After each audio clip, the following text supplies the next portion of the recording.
My brother mocked me. Where's your wife and kids? Oh, right, you don't have any.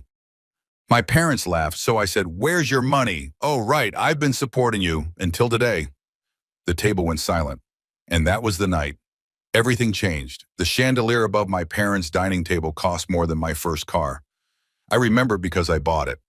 I remember because I bought everything in this house.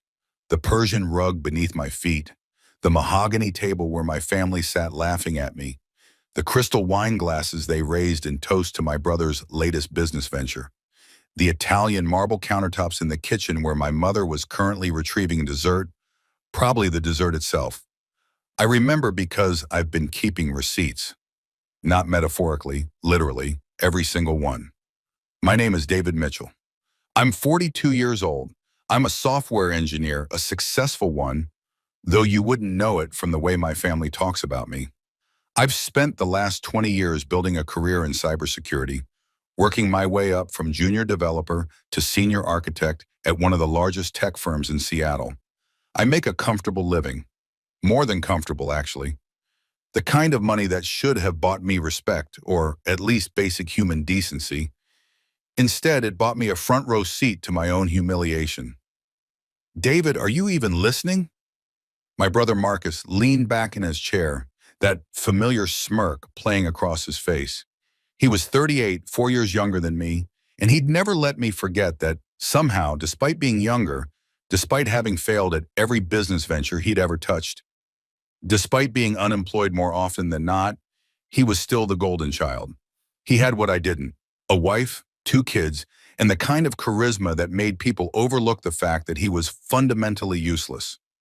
I'm listening, I said quietly, cutting into my steak. Another thing I'd paid for. The meat had cost $200. Prime ribeye from a boutique butcher my mother had discovered and immediately decided she couldn't live without. I was just saying, Marcus continued, gesturing with his wine glass, a 2015 Bordeaux that I'd selected and purchased, that it's really too bad you couldn't make it to Jake's birthday party last month. He kept asking about Uncle David. This was a lie. Jake was 7 and barely knew I existed. But it was the kind of lie Marcus specialized in, the kind designed to make me look bad while making him look good. I was in Tokyo for work, I explained, though I'd explained this before, multiple times. Right, Tokyo. He said the word like it was make-believe, like I'd claimed to be on the moon. Must be nice flying around the world while the rest of us are here dealing with real life. Real life.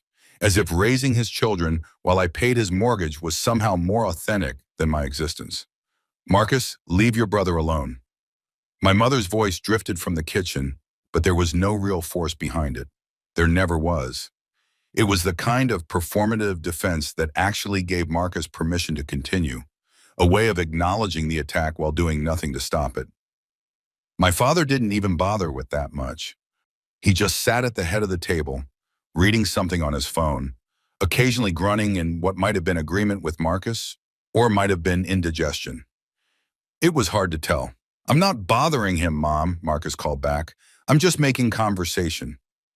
You know, normal family stuff. The kind of stuff David would understand if he ever settled down and had a family of his own. And there it was. The knife slipped between my ribs so smoothly I barely felt it at first. I kept eating. I'd learned a long time ago that reacting only made it worse. If I got angry, I was being sensitive, couldn't take a joke. If I defended myself, I was being arrogant, showing off. If I pointed out that I'd paid for literally everything in this house, I was throwing my money in everyone's face, being ungracious about helping family. So I stayed quiet. I stayed quiet a lot. I mean, you're what, 42 now? Marcus was on a roll, warming to his theme. His wife, Jennifer, smiled into her wine glass. She knew what was coming. They'd probably rehearsed it on the drive over. Most people have figured out the whole marriage and kids thing by now. What's your excuse? Some people focus on their careers, I said evenly, still cutting my steak into precise, measured pieces. Focus, Marcus laughed, and it wasn't a kind sound. Is that what we're calling it? Because from where I'm sitting, it looks more like avoidance. Like you're so socially awkward that you've given up on the whole relationship thing and just buried yourself in work. My mother returned with dessert, a custom tiramisu from an Italian bakery that charged obscene amounts for privilege, and set it down without commenting on what Marcus had just said. My father glanced up from his phone long enough to reach for a serving. "That's not fair, Marcus," Jennifer said, and for a moment I thought she might actually defend me. Not everyone wants the same things. Some people are perfectly happy being alone. The word hung in the air like a noose. Alone, not independent, not self-sufficient, not content. Alone bombed. As if my single status was a tragedy, a failure, a fundamental defect in my character that prevented me from achieving what they had achieved. Never mind that Marcus's marriage was held together by my money. Never mind that without the monthly checks I sent, they'd have lost their house 2 years ago. Never mind that I'd co-signed their car loans, paid off their credit cards, covered their children's private school tuition, and fronted the money for Marcus's last 3 business ventures, none of which had returned a single dollar.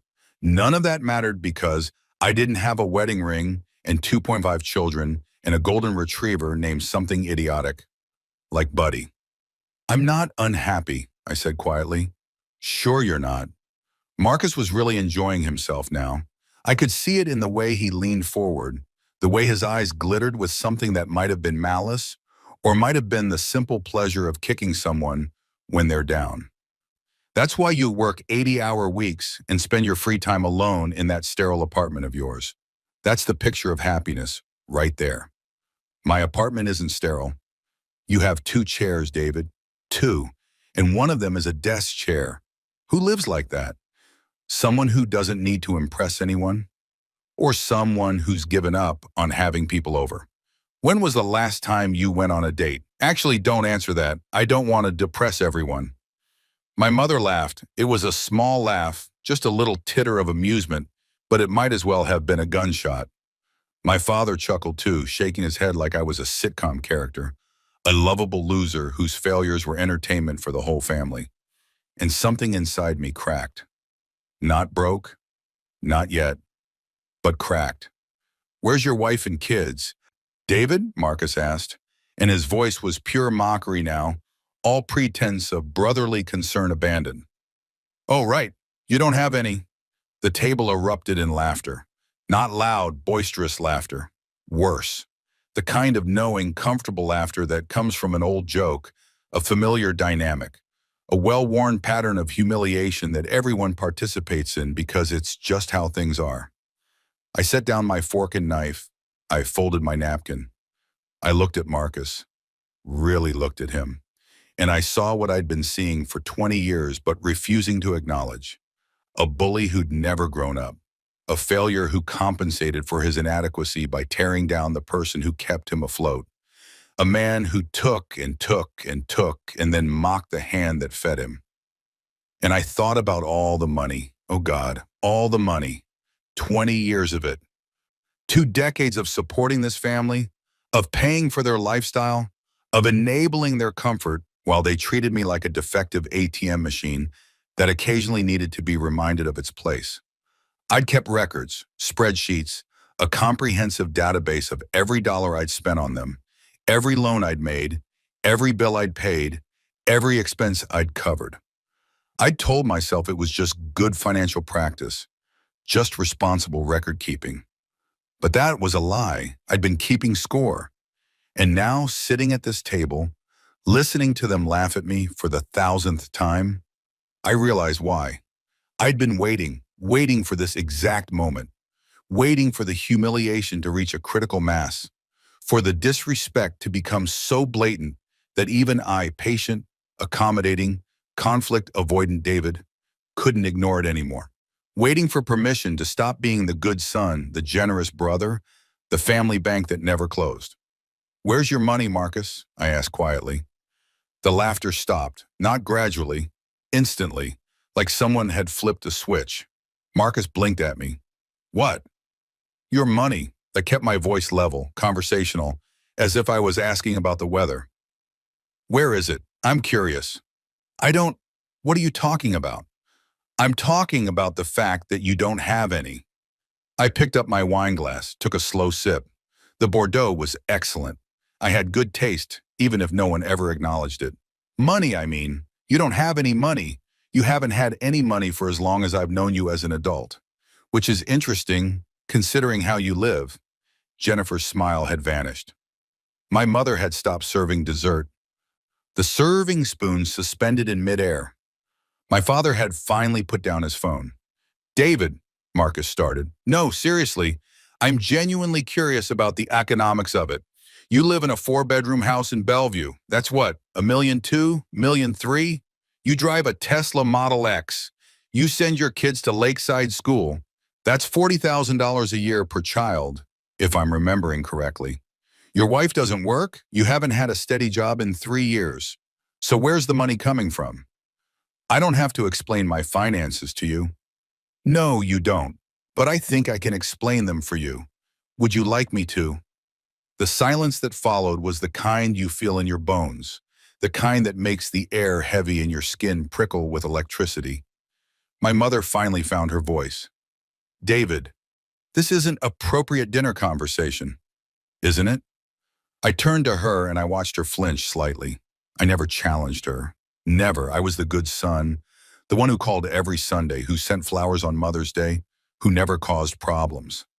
Because it seems relevant to me. Marcus just spent 10 minutes mocking my life choices. I thought we were sharing observations about each other's situations. That's different, my father said gruffly. He's your brother. Brothers give each other a hard time. Right, brothers, family. Which is why I'm sure Marcus won't mind me pointing out that the house he lives in, I co-signed the mortgage. The car he drives, I co-signed that loan too. The school his children attend, I've been paying the tuition for 3 years. You offered, Marcus began, but his voice had lost its confidence. I did offer, you're absolutely right. I offered to help family. I offered to support you while you got back on your feet. That was after the restaurant failed. Or was it after the tech startup? I lose track. There have been so many ventures, so many promises that this time would be different. This time you'd pay me back. Were you? I leaned forward slightly. Were you going to pay me back? Because I've been adding it up, Marcus, 20 years of adding it up. And the number is, well, it's substantial. You never said it was a loan, Jennifer interjected, her voice sharp. You said it was family helping family. I did say that. You're right, and family does help family. But I'm starting to wonder, when exactly does family help back? This is ungracious, my mother said, and there was a tremor in her voice that might have been anger, or might have been fear. You're being ungracious about helping your family. Am I? I looked at each of them in turn. Is it ungracious to notice that for 20 years I've been the only one helping? That money flows one direction in this family, from me to everyone else? That not once, not ever, has anyone asked if I need anything? If I'm okay? If maybe I'm working 80-hour weeks because I'm supporting 4 other adults and 2 children? No one asked you to do that, my father said. And there it was, the defense I'd been waiting for. The argument they'd use to absolve themselves of any responsibility, any gratitude, any basic human decency. No one asked you, as if that made it better. As if the fact that I'd volunteered to be used somehow made the using acceptable. You're right, I said. No one asked. I offered. I offered because I thought that's what family did. I thought that if I was successful, if I made good money, I should share it with the people I loved. I thought that would make me part of something. That it would buy me. I stopped catching myself. Buy you what? Marcus asked. And there was something ugly in his voice. Respect, I said simply. I thought it would buy me respect, or at least basic decency, but instead, I get this. I get mocked for being single, for working too much, for living in a sterile apartment. I get treated like I'm defective because I don't have what you have, even though what you have only exists because of me. That's not true, Jennifer said, but she wouldn't meet my eyes. Isn't it? Marcus, when was the last time you paid your own mortgage? He didn't answer. When was the last time you covered your own car payment, your own insurance, your own children's education? Still nothing. When was the last time you made it through a month without calling me for money? You're being cruel, my mother whispered. I can, and I am. You were right, Dad. No one asked me to support this family. I offered, but I'm unoffering now. As of tomorrow, you're all on your own financially. You're being petty, Marcus spat.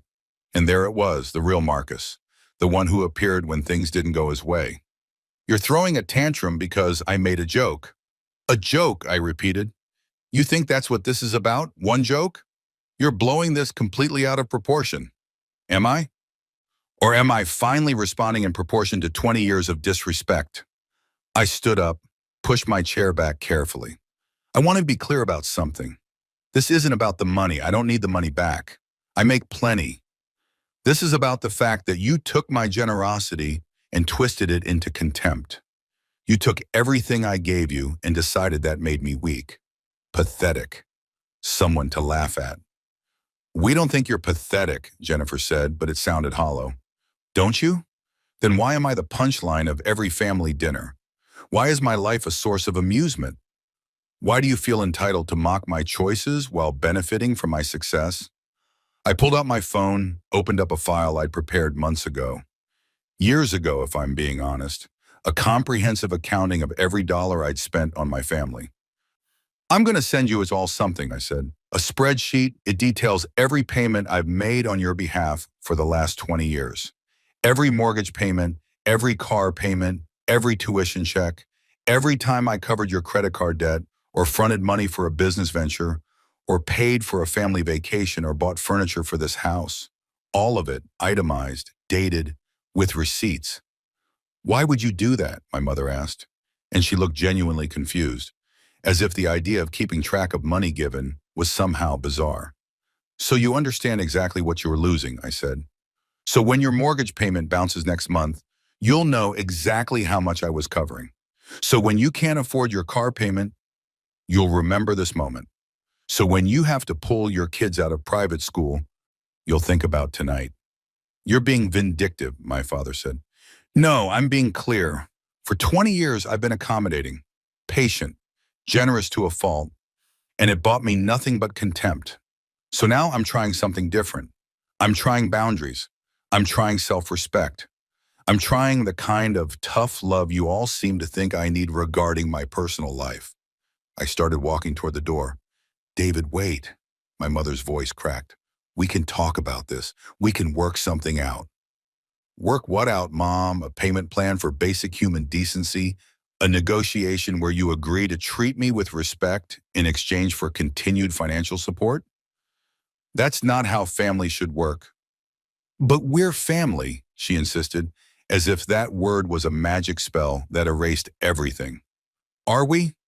I turned back to look at Simon. All four adults sitting around that expensive table in that expensive house, and I felt something shift inside me.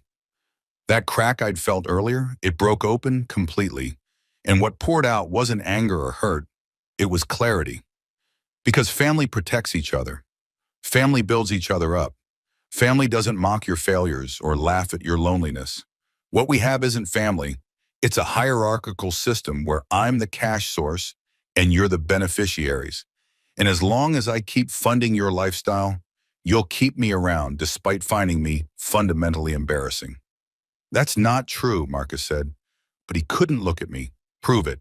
Right now, tell me one thing about my life that you're proud of. One accomplishment. One choice. Anything. Silence. I waited. Counted to 10 in my head. 20. 30. Nothing. That's what I thought, I said. Goodbye. Where are you going? My father demanded. I told you. Home. To my sterile apartment. My sad, lonely life. The life that apparently isn't good enough for this family, but is good enough to fund it. I walked out into the rain. I didn't slam the door. I closed it carefully, quietly, the way I did everything. But as I walked to my car, a 7-year-old Honda Civic that I'd bought used because I was too busy paying for everyone else's luxury vehicles to buy myself one, I heard it, shouting, muffled by the door in the rain, but unmistakable. Marcus's voice, angry and panicked. My mother's, high and frightened. Jennifer's, sharp with recrimination. My father's, booming with indignation. All of them suddenly very concerned about my feelings, my happiness, my place in the family. Now that the money was at stake, I got in my car, started the engine, and drove away from that house for what I knew would be the last time for a very long while. And as I drove, I felt something I hadn't felt in 20 years. Free. My apartment was exactly what Marcus had described. Minimal, functional, and utterly devoid of the kind of lived-in warmth that comes from sharing space with other people. 2 chairs, one for my desk, one for reading. A small couch I'd bought mostly because the empty space had looked too empty. A kitchen I barely used. A bedroom that contained a bed, a dresser, and nothing else. He was right. It was sterile, but it was also paid for. Fully. No mortgage, no debt, no financial obligations that kept me awake at night, wondering how I'd make next month's payment. Everything in it was mine, bought with money that hadn't been siphoned off to support other people's dreams and lifestyles and bad decisions. I poured myself 2 fingers of scotch, a bottle that had cost more than it should have, but that I'd bought anyway because sometimes you need to spend money on yourself to remember that you can, and sat down at my desk. The spreadsheet was already open. I'd been maintaining it for 15 years, updating it religiously every time I made a payment on someone else's behalf. At first, it had been a simple tracking system, a way to keep organized. But over the years, it had evolved into something more comprehensive. More damning. I had categories. Mortgage assistance, $183,000 monthly payments covering the difference between what Marcus could afford and what his actual mortgage cost. I told myself it was temporary, that once his latest business venture took off, he'd take over the full payment. That had been 7 years ago. Vehicle loans, $67,000. 2 cars, first the sedan, then the Tesla when the sedan wasn't practical enough for a growing family. Credit card debt, $54,000 paid off 3 times.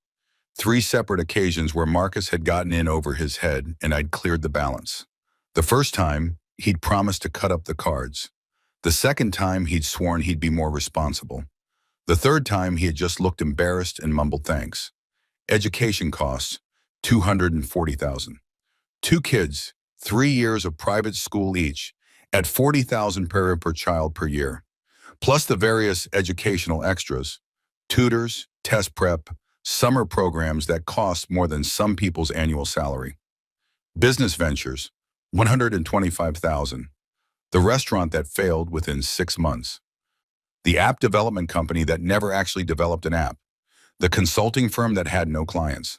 The real estate investment scheme that turned out to be just barely this side of legal, all funded by loans from me that were never repaid, never even discussed after the ventures collapsed. Home improvements/furnishings, $78,000. Everything from the chandelier to the kitchen remodel to the backyard landscaping that Marcus had insisted would increase property value. Family vacations, $43,000. Because apparently it was important for the family to stay connected, and I should contribute to trips I was often too busy working to attend. Miscellaneous/emergency funds, $89,000 medical bills. Car repairs, legal fees from that time. Marcus got a DUI, the security deposit for Jennifer's mother's assisted living facility, and about 1,000 other small crises that always seemed to require my immediate financial intervention. Parents' support, $156,000. Monthly supplements to their retirement income, home repairs, medical expenses not covered by insurance, the cruise they took for their 40th anniversary, the new roof, the HVAC system, the property taxes when they fell behind. Total, $1,035,000, over $1 million. 20 years of work, of sacrifice, of living below my means while everyone else lived above theirs. 20 years of being the safety net, the backup plan, the solution to every financial problem. And what had it bought me? Where's your wife and kids? Oh, right, you don't have any. I took a long drink of scotch and opened my email. The message I'd composed was simple. Attached, you'll find a comprehensive accounting of all financial support I've provided to our family over the past 20 years. This is not a request for repayment. Consider it informational only, effective immediately on automatic transfers, co-sign and loans, and financial support will cease. You'll need to make alternative arrangements for 1. Marcus's mortgage, monthly shortfall, $3,200. 2. Marcus's car payment, monthly, $1,100. 3. Lakeside school tuition, due in 30 days, $20,000 for spring semester. 4. Parents' monthly supplement, current, $2,500. 5. All other recurring expenses previously covered. This decision is final and non-negotiable. I wish you all the best in your future financial planning. David. I attached the spreadsheet. I added all 4 of them to the recipient list. My finger hovered over the send button. This was it, the point of no return. Once I sent this, there would be no pretending it was a heat-of-the-moment decision. No walking it back, no smoothing things over at next month's family dinner. I thought about my mother's face when she'd laughed. That casual, comfortable laugh that said she saw nothing wrong with her son being mocked at her dinner table. I thought about my father's indifference, the way he'd looked up from his phone just long enough to chuckle at my expense. I thought about Jennifer's smile, the way she'd watched Marcus twist the knife with the kind of satisfaction that comes from seeing someone you privately resent getting publicly humiliated. And I thought about Marcus, my little brother, the kid I'd protected in school, taught to ride a bike, helped with homework, looked after for 42 years of my life. Where's your wife and kids? I pressed send. The whoosh of the email departing felt like a door closing. Then I opened my banking app and started canceling transfers. It took 20 minutes to undo 20 years of financial entanglement. Each cancellation felt like removing a weight I hadn't realized I'd been carrying. Each severed connection was a breath I didn't know I'd been holding. By the time I finished, it was nearly midnight. My phone had started ringing around 11:30. First Marcus, then my mother, then Marcus again, then my father. I let it ring. I poured another scotch, and I sat at my desk in my sterile apartment in the quiet that everyone thought was loneliness, but that felt for the first time in 20 years like peace. The email started arriving around 12:15 a.m. From Marcus Mitchell, subject, "What the fuck, David? Are you serious right now? You're going to ruin our lives over a joke? I cannot believe how immature you're being. This is financial abuse. You can't just cut us off without warning. We have children. We have obligations. You're going to make us homeless because your feelings got hurt? Call me back. We need to talk about this like adults." I deleted it. From Mom, subject, "Please call me David, sweetheart. I think there's been a misunderstanding. Marcus was just teasing you the way brothers do. He didn't mean anything by it. We're family. We love you. Please don't do this out of anger. Let's talk tomorrow when everyone's calmed down. I'm sure we can work this out. I love you, Mom." I deleted it. From Dad, subject, "Reconsider, David. Your mother is very upset. I don't know what you think you're accomplishing with this stunt, but it's hurting the people who care about you. You've always been sensitive, but this is beyond the pale. Man up and call your brother, Dad." I stared at that one for a long moment. Man up, as if standing up for myself was somehow less masculine than quietly accepting abuse, as if setting boundaries was a character flaw, as if expecting basic respect was being sensitive. I deleted it. The texts were worse. "Marcus, you're going to destroy this family. Marcus, how am I supposed to explain to my kids why they have to leave their school? Marcus, you know I can't afford the mortgage on my own, Marcus. This is so typical of you, always the victim, always making everything about you. Marcus, fine. You want to be alone? You got it. Don't come crying to us when you're old and have nobody. Jennifer, I always knew you resented us. Jennifer, Marcus was right about you. You're bitter and petty, and you use money to control people. Jennifer, our children are going to suffer because of your ego. Mom, please pick up, Mom. David, please, Mom. We can fix this, Dad. Your mother is crying.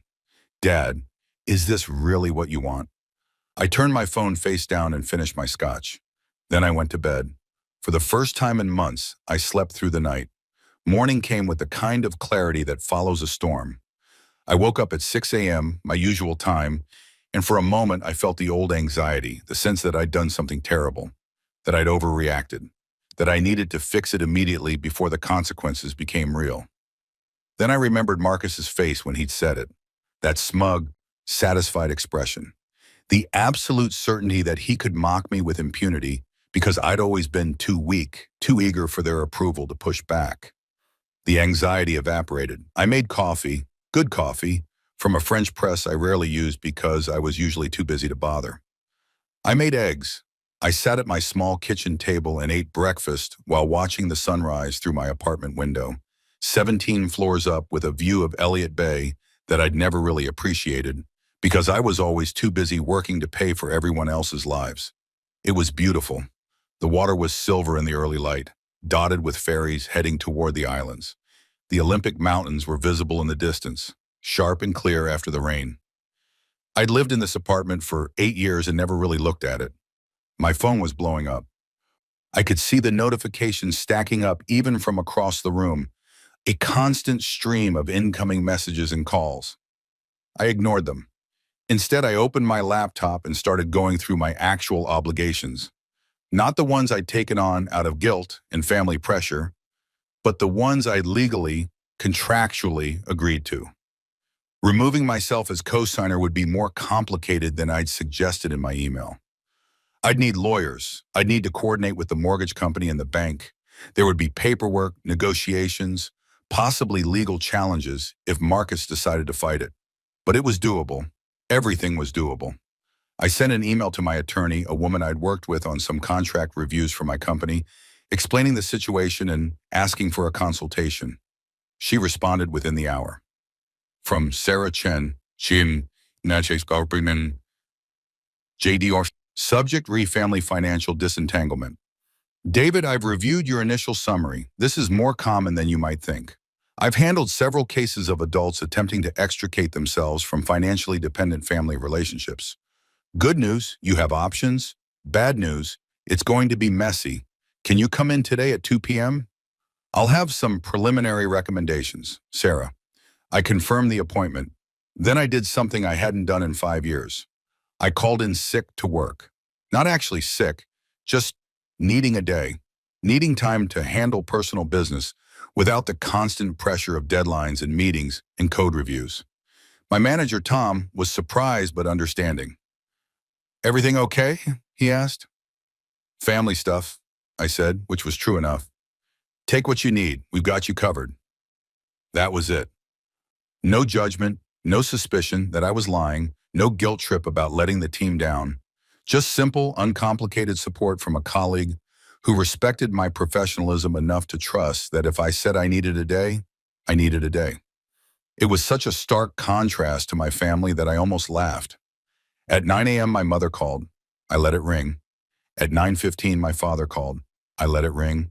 At 9:30, Marcus called. I let it ring. At 9:45, Jennifer called, which was new. She'd never called me directly before. I let it ring. At 10 a.m., I got a text from my mother. If you won't answer your phone, at least read this. We're having a family meeting tonight at 6 p.m. at our house. You need to be there. This has gone too far, and we need to discuss it as a family. No excuses. I stared at the message for a long moment. The old David would have gone. Would have shown up, sat through hours of accusations and guilt trips and emotional manipulation, and eventually caved because maintaining peace was always more important than maintaining boundaries. The new David, the one who'd slept better than he had in years, had a different response. No, just that. One word. Her response was immediate. What do you mean? I mean, I'm not coming. This isn't a discussion. My decision is final. You owe us a conversation. And there it was, the fundamental truth of our relationship laid bare in 2 words. You owe us. Not we'd appreciate, not could we please, not we'd like to understand. You owe us, as if my entire existence was a debt to be paid. I don't owe you anything, I typed back. I've given you 20 years and over $1 million. The debt, if there is one, runs the other direction. How dare you put a price on family? You did that, not me. You made this relationship transactional the moment you made my worth contingent on my willingness to fund your lifestyle. I'm just acknowledging what's already true. She didn't respond to that. At 11 a.m., I received an email from my father, from Robert Mitchell, subject, disappointed, David. I've spent the morning trying to understand what would possess you to behave this way. Your mother and I raised you better than this. We taught you the value of family, of loyalty, of putting others before yourself. What we're seeing now is selfishness. Pure and simple. Marcus made a joke. You overreacted. Now you're punishing the entire family, including two innocent children, because you can't take a little ribbing. This isn't who you are. This isn't the son we raised. Come to dinner tonight. Apologize to your brother. We'll forget this ever happened. Dad. I read it twice. Then I wrote back. Dad, you're right about one thing. You did raise me to put others before myself. You did such a good job that I've spent 20 years doing exactly that. I put Marcus's mortgage before my own financial security. I put his children's education before my own comfort. I put your retirement supplements before my own savings. What you didn't teach me was that putting others first should be reciprocal, that family loyalty goes both ways, that respect is earned, not demanded. Marcus didn't make a joke. He mocked my life in front of the entire family, and all of you laughed. That's not ribbing, that's contempt.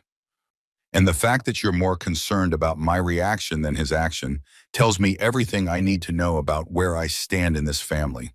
I won't be at dinner tonight. I won't be at dinner any night until something fundamental changes in how this family operates. And I won't be apologizing to Marcus. If anyone owes anyone an apology, it's the other direction. David. I sent it before I could second guess myself. The rest of the morning was quiet. I cleaned my apartment, really cleaned it. Not the cursory tidying I usually did, but actual deep cleaning. I scrubbed the bathroom, organized my closet, washed windows I hadn't washed since moving in. It felt good, physical, simple. At 2 p.m., I met with Sarah Chen. Her office was in a high-rise downtown, all glass and steel and the kind of understated luxury that speaks of competence rather than showiness. She was in her mid-40s, sharp-eyed and direct, and she listened to my story without interruption. When I finished, she sat back in her chair and studied me. "How do you feel?" she asked. It wasn't the question I'd expected. I'd anticipated legal advice, strategic recommendations, perhaps judgment about my decision to cut off my family so abruptly. "Free," I said, "terrified but free." She smiled. "That's normal. What you're experiencing is the cognitive dissonance of breaking a pattern you have maintained for 2 decades.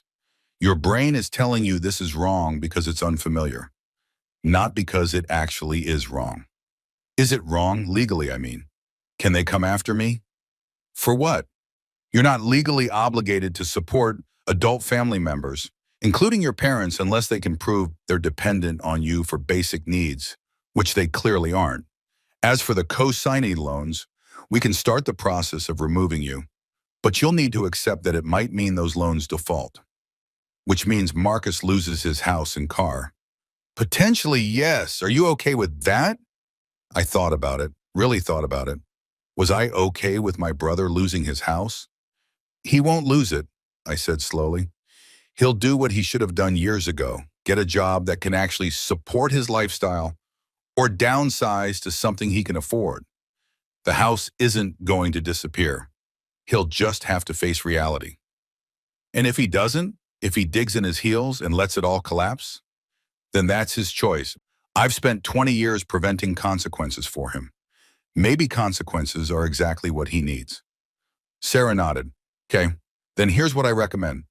She laid out a strategy: formal letters to the mortgage company and auto lender requesting removal as cosigner with a clear timeline, certified mail to my family documenting the end of financial support, a cease and desist letter if the harassment continued.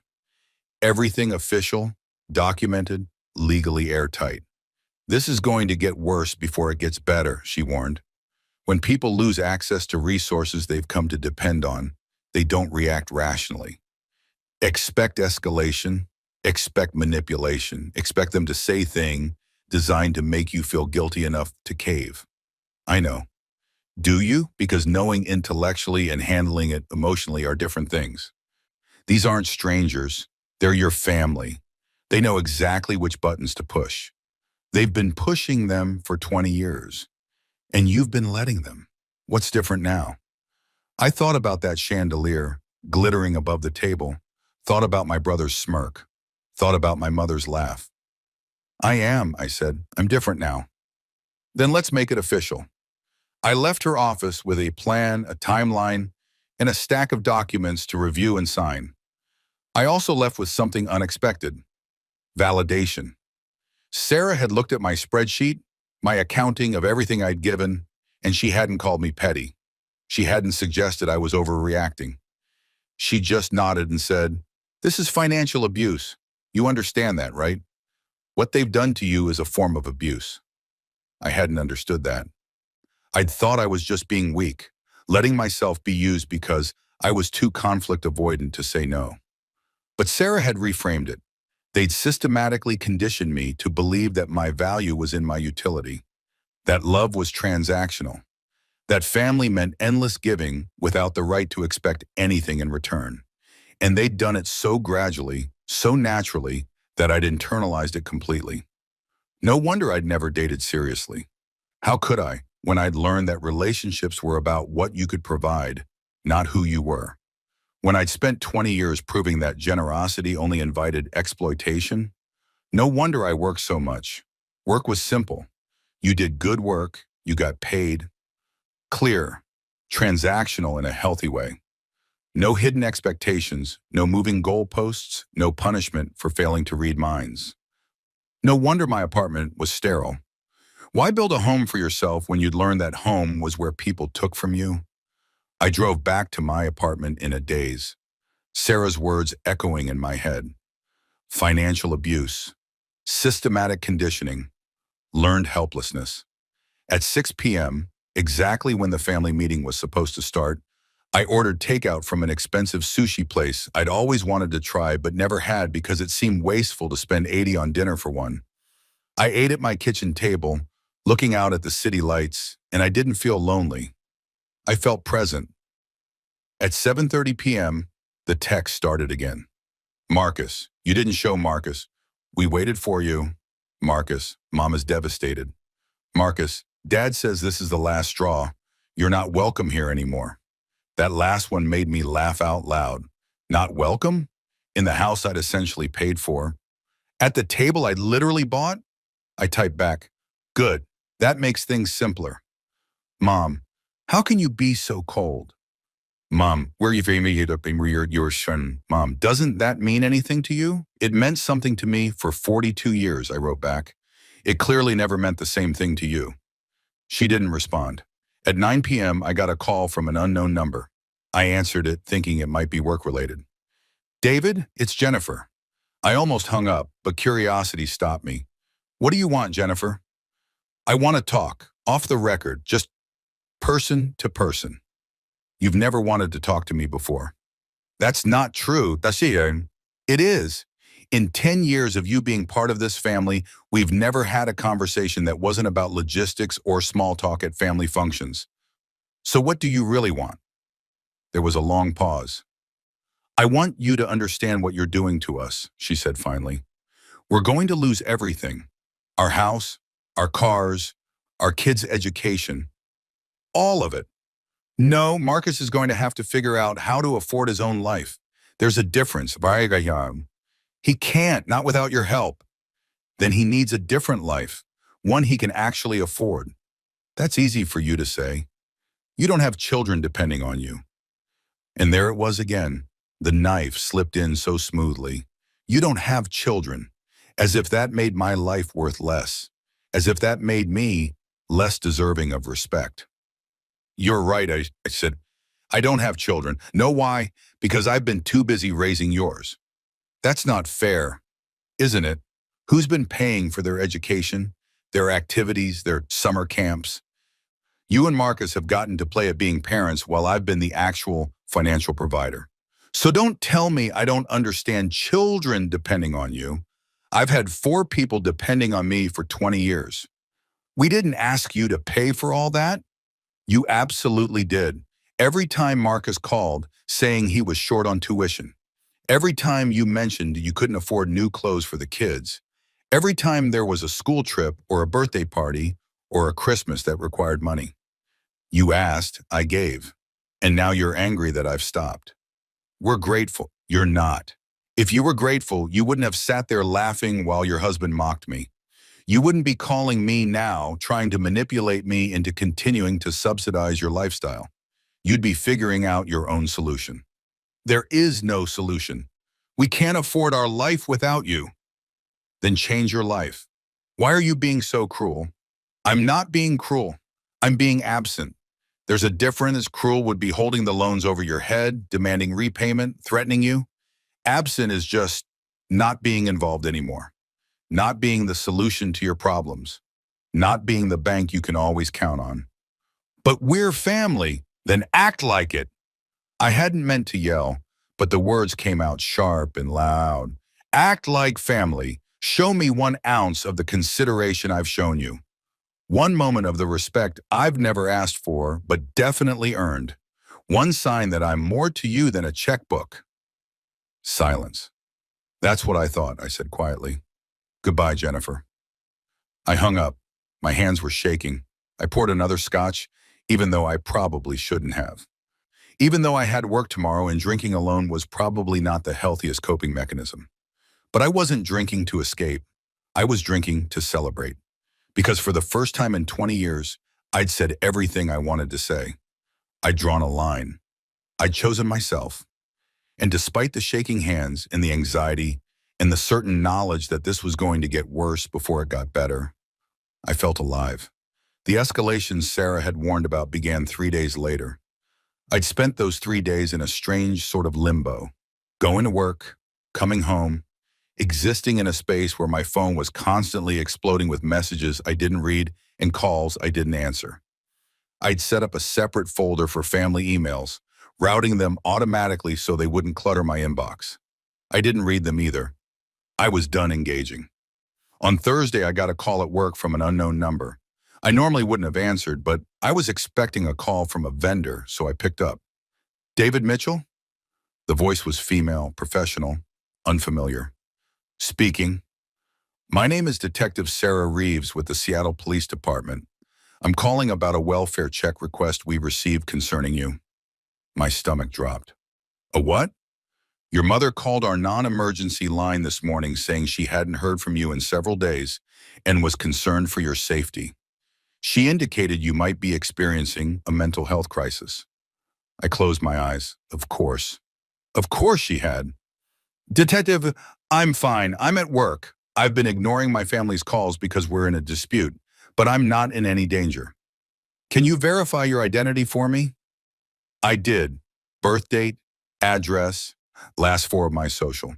And you're certain you're not being coerced or threatened? I'm certain this is a family conflict over financial issues. My mother is, I suspect, trying to force contact by creating a crisis. There was a pause. That's not uncommon, unfortunately. Are you willing to contact your mother to confirm you're safe? No, but I'll send her an email stating that I'm fine and asking her not to file false welfare checks. That would be helpful. For our records, can you confirm you're not experiencing suicidal thoughts or plans to harm yourself or others? I'm not. I'm genuinely fine. Just done being my family's ATM. I heard what might have been a suppressed laugh. Understood. I'll note the contact in our system. If your mother calls again, we'll have this conversation on record. Thank you, Detective. You're welcome. And Mr. Mitchell, good luck with your family situation. After I hung up, I sat at my desk for a long moment, trying to process what had just happened. My mother had called the police, had reported me as potentially suicidal or in crisis, because I wasn't answering her calls. The manipulation was breathtaking in its audacity. I wrote the email Detective Reeves had suggested. Mom, I'm fine. I'm healthy. I'm safe. I'm at work. I received a call from Seattle PD regarding a welfare check you requested. This was inappropriate and manipulative. I'm not in crisis. I'm simply not interested in speaking to you right now. Do not file false police reports about me. Do not attempt to force contact through emergency services. This is harassment. If you are genuinely concerned about my well-being, respect my boundaries. David. Her response came within minutes. If you're fine, then why won't you talk to us? A mother shouldn't have to call the police to know her son is alive. This is what you've reduced me to. Do you have any idea how humiliating that was? All because you're throwing a tantrum over nothing. I didn't respond. That evening, I came home to find Marcus sitting in the hallway outside my apartment. How did you get in? I asked, though I knew. The building had a doorman, but Marcus could be charming when he needed to be. He'd probably spun some story about being my brother, needing to check on me, family emergency. We need to talk, he said, standing up. He looked terrible, unshaven, rumpled, with dark circles under his eyes. No, we don't. David, please. Just 5 minutes. How did you get past the doorman? I told him I was your brother and you weren't answering your phone. He was concerned. Of course he was. I unlocked my door. This is harassment, Marcus. You need to leave. I can't. His voice cracked. David, they were going to foreclose. The mortgage company called today. They want full payment by the end of the month or they start proceedings. Then you need to make full payment or find somewhere else to live. I can't afford full payment. You know that. Then downsize. To what? We have 2 kids? We can't just move into some shitty apartment? Why not? Millions of families live in apartments. Plenty of kids grow up without a 4-bedroom house in Bellevue. This isn't about the house. He was getting loud now, his voice echoing in the hallway. This is about you punishing me because your feelings got hurt. No, this is about me establishing boundaries. You're the one experiencing it as punishment. Don't give me that therapy speak bullshit. You know exactly what you're doing. You're destroying my life because I made one fucking joke. It wasn't one joke, Marcus. It was 20 years of disrespect. The joke was just the moment I decided I'd had enough. So what, you're going to let my kids suffer? Let them lose their home, their school, everything they know? What kind of uncle does that? The kind who's been subsidizing their entire existence while being treated like garbage by their parents. He stared at me. I never treated you like garbage. You mocked my life choices in front of the whole family. You've done it for years. You've made me the punchline of every family gathering. You've taken every dollar I've given you and never once said thank you. Never once acknowledged what I was sacrificing. Never once treated me with the basic respect you'd give a stranger. That's not true. When was the last time you asked how I was doing? Not as a preamble to asking for money, just asking. When was the last time you showed any interest in my life that wasn't either mockery or looking for something you could use? He opened his mouth, closed it. That's what I thought. I'm sorry, he said suddenly. Is that what you want to hear? I'm sorry. I shouldn't have said that stuff about you being single. It was just family banter. I didn't mean anything by it. You meant every word, and you knew exactly how it would land. You did it because it was safe, because I've never pushed back, never defended myself, never made you face consequences. So you're making me face them now by destroying everything? I'm not destroying anything. I'm just not building it anymore. There's a difference. Please, and there were tears in his eyes now, real ones, I thought. Please, David, I'm begging you, don't do this. I'll do better. I'll be better. Just don't take everything away. I looked at my little brother, 42 years old and crying in a hallway, begging for money he'd never earned and respect he'd never given. And I felt nothing. Not satisfaction, not vindication, not even anger anymore. Just a kind of tired sadness for what we'd never been and probably never would be. You'll be better until the crisis passes, I said quietly. Then things will go back to normal. You'll go back to taking me for granted, and I'll go back to enabling it. That's the pattern. That's always been the pattern. I'll change. You won't, because you don't actually think you've done anything wrong. You think I'm overreacting. You think this is about my sensitivity, not your behavior. Even now, you're not actually apologizing for 20 years of disrespect. You're just sorry you're losing your house. That's not fair. It's completely fair. If I gave you money right now, if I agreed to keep covering your mortgage, would we be having this conversation? Would you be promising to do better? He didn't answer. That's what I thought. You need to leave now, Marcus. If you come to my apartment again, I'll call the police for trespassing. You're my brother, then act like it. Act like someone who gives a shit about me as a person, not just as a resource. Until then, we have nothing to discuss. I went into my apartment and closed the door. I heard him standing there for a long moment, heard what might have been crying or might have been angry breathing. Then footsteps, walking away. I leaned against the door and waited for the guilt to come. It didn't. The next morning, I woke up to 17 missed calls and 43 text messages. I didn't check them.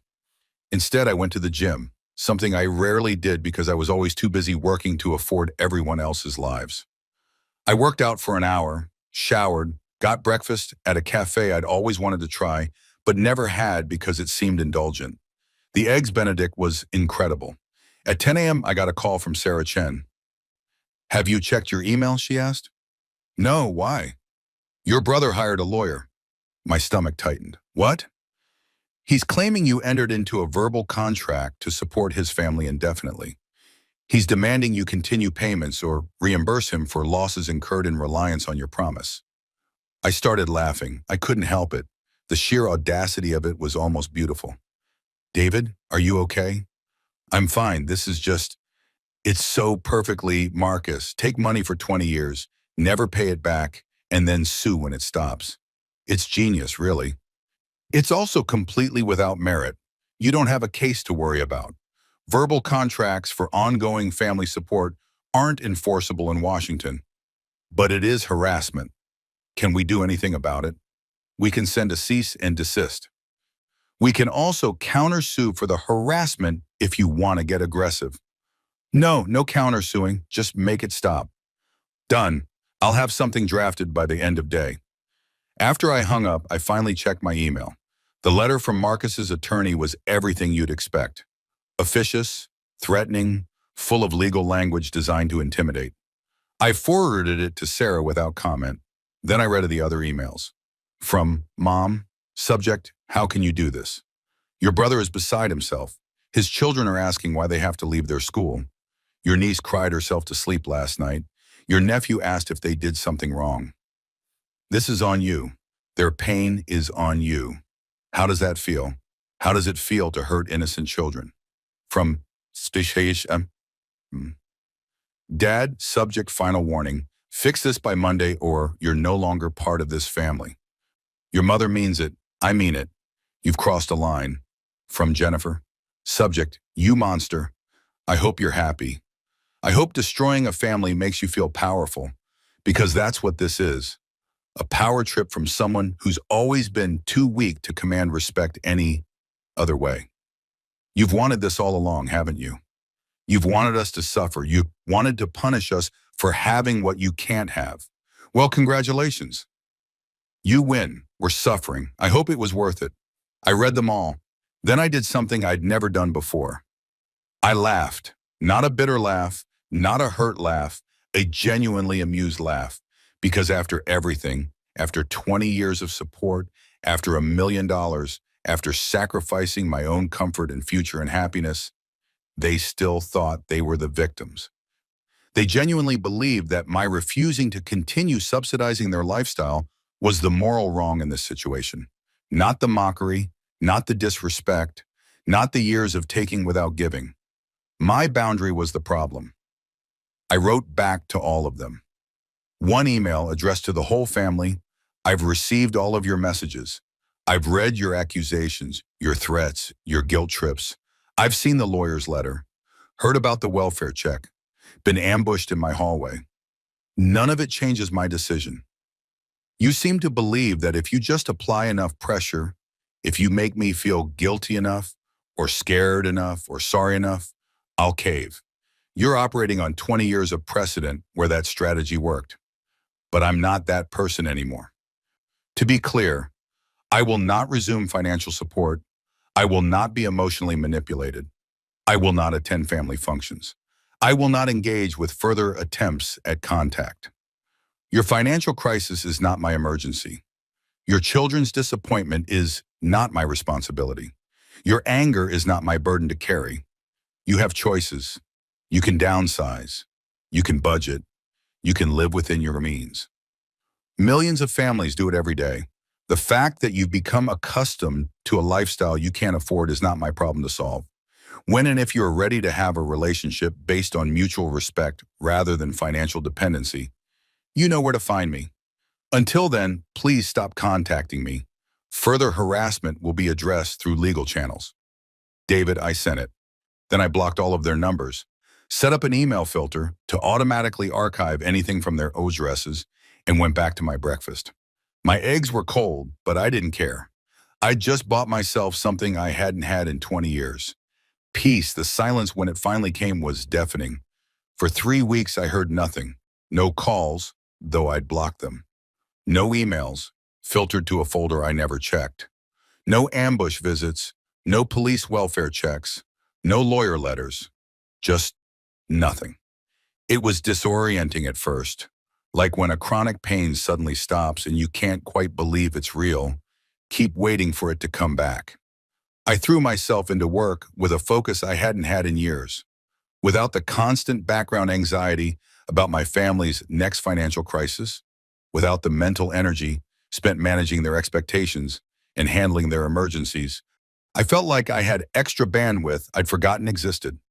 I closed 3 major security audits ahead of schedule. I mentored 2 junior developers. I actually left the office at reasonable hours instead of staying late to avoid going home to an empty apartment that reminded me I was alone, because I wasn't alone anymore. I was just myself. I started saying yes to social invitations from coworkers, happy hours, team dinners, a company hiking trip I'd normally have skipped because weekends were when family emergencies tended to happen. On that hike, I met someone named Rachel. She was in marketing, sharp and funny, with a dry wit that reminded me of my own. We talked for 3 hours on the trail about everything and nothing: books, travel, the absurdity of corporate culture, the best coffee roasters in Seattle. She didn't ask about my family. She didn't ask why I was single. She just talked to me, like I was interesting for who I was, not what I could provide. At the end of the hike, she asked if I wanted to get coffee sometime. I said yes. It was the first date I'd been on in 4 years. We went to that expensive cafe I'd discovered, the one with the incredible Eggs Benedict. Rachel ordered the same thing, and we spent 2 hours talking about her work. Fascinating. And mine, apparently also interesting to someone who wasn't constantly trying to extract money from me. So, she said as we were finishing up, I'm going to be direct because I'm too old for games. I like you. I'd like to see you again. But I need to know if you're actually available, or if you're one of those people who's technically single but emotionally unavailable. I almost laughed. That's a very fair question. I've had a lot of practice asking it. I'm working on being available, I said honestly. I'm coming out of a long period of being emotionally invested in the wrong people. Ex? Family, actually. She waited, and I found myself telling her, not everything, but the broad strokes, the financial support, the disrespect, the breaking point, the cutoff. She listened without interrupting, and when I finished, she said, "Good for you." Yeah? Yeah, that took courage. Most people just keep enabling toxic relationships because it's easier than setting boundaries. It hasn't felt easy. The right thing usually doesn't. We went on 3 more dates over the next 2 weeks. I didn't tell my family. There was no one to tell. At work, Tom pulled me aside after a meeting. "Don't know what's changed with you recently, but keep it up. Best work I've seen from you in years." Thanks. I've had some personal realizations lately. Whatever they are, they're working. We're talking about promoting you to lead architect. Interested? I was. Very interested. The promotion would mean more money, not that I needed it anymore now that I wasn't supporting 4 other people. But it would mean recognition, respect, the kind of professional validation that felt earned rather than bought. Absolutely. Good. We'll make it official next month. I went home that night to my sterile apartment and looked around. Really looked around. It wasn't sterile. It was minimal, clean, organized. It was the home of someone who spent their energy on work and personal growth instead of accumulating stuff. It was exactly what I needed it to be. I ordered a 3rd chair, a comfortable reading chair to go with the one I already had, and some artwork for the walls. Not expensive stuff, just prints I liked from a local artist's website. I bought real dishes to replace the mismatched set I'd accumulated over the years. I got plants, actual living plants that required care and attention. I was building a home. For me. On week 4 of the silence, I got an email from an address I didn't recognize.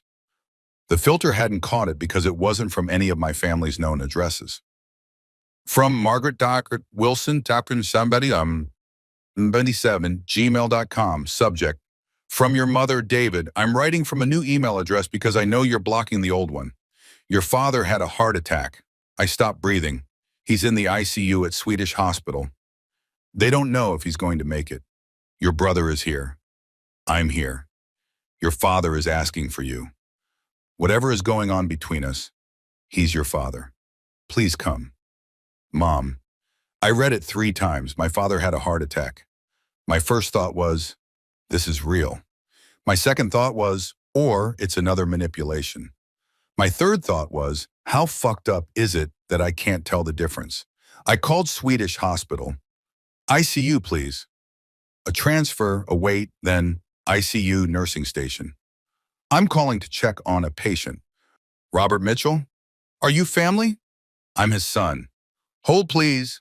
Another wait, longer this time. Mr. Mitchell? Different voice. This is Dr. Patel. I'm your father's attending physician.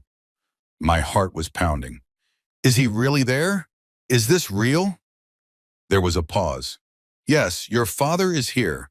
He had a myocardial infarction yesterday evening. We performed an emergency catheterization and placed 2 stents. He's stable now, but we're monitoring him closely. It was real. My father actually had a heart attack. Is he asking for me? Another pause. He's been in and out of consciousness. I couldn't say whether he's asked for you specifically. So that part might be bullshit. Thank you, doctor. I hung up, sat there, stared at my phone. My father had a heart attack, and my first instinct had been to assume it was a lie. What did that say about my family? About what they'd done to my ability to trust them?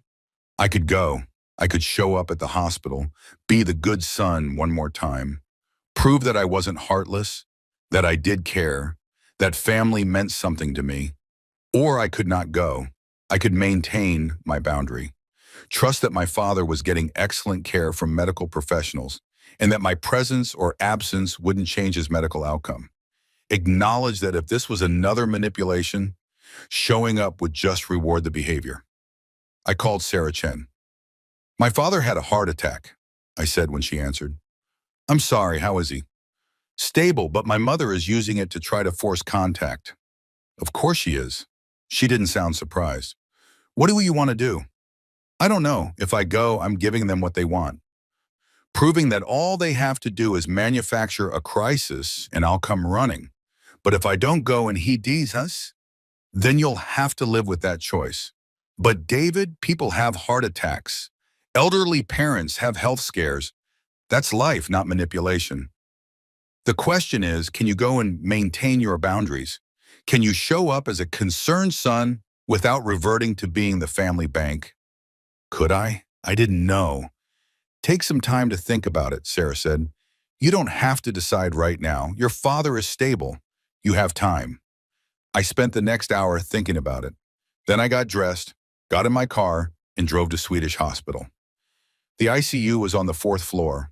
I took the elevator up, my heart pounding harder with each floor.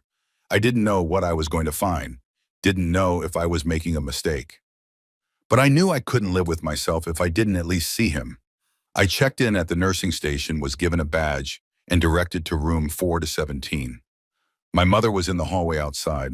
She looked terrible, older than I'd ever seen her, with makeup smeared from crying and her hair unbrushed. When she saw me, her whole face crumpled. David, oh God, David, you came. She rushed toward me, arms out like she was going to hug me. I stepped back. How is he? I asked. She stopped, arms dropping. The doctor says he's stable, but David, he was asking for you. Before the surgery, he was saying your name. Dr. Patel said he's been in and out of consciousness. He was conscious when he asked for you. Okay. I didn't argue, didn't accuse her of lying, just accepted the information. Can I see him? Yes, yes, of course. He's in there with Marcus. Of course he was. I walked past her into the room. My father looked small in the hospital bed. That was my first thought. He'd always been a big man, not tall, but broad, solid, the kind of physical presence that filled a room. Now he looked shrunken, fragile, with wires and tubes running to various machines that beeped and hummed. Marcus was sitting in a chair next to the bed, holding Dad's hand. He looked up when I entered, and something complicated crossed his face. Relief, anger, guilt. "You came," he said. "I came to see Dad, not to talk to you. He's asleep right now, has been for about an hour." I walked to the other side of the bed, looked down at my father's face.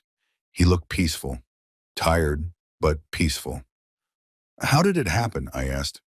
He was working in the yard, felt chest pain, shortness of breath. Mom called 911. Marcus's voice was flat, exhausted. "They got him here fast enough. Doctor says if he'd waited even another 30 minutes." He didn't finish the sentence. We stood there in silence, listening to the beep of the heart monitor, the hiss of the oxygen. "I'm glad you came," Marcus said quietly. "He's going to want to see you when he wakes up." "Maybe. He will. David, whatever else is happening, he's our father." "I know.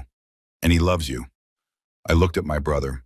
Does he, or does he love the version of me that paid for everything and never complained? Marcus flinched. "That's not fair." "Isn't it? When was the last time he told me he was proud of me?